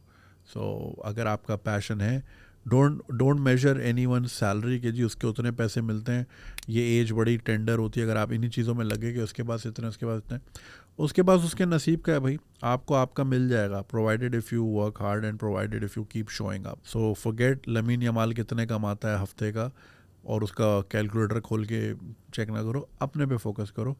Even you can do even much more. There are people who are making much more than that in a week's time living in Pakistan.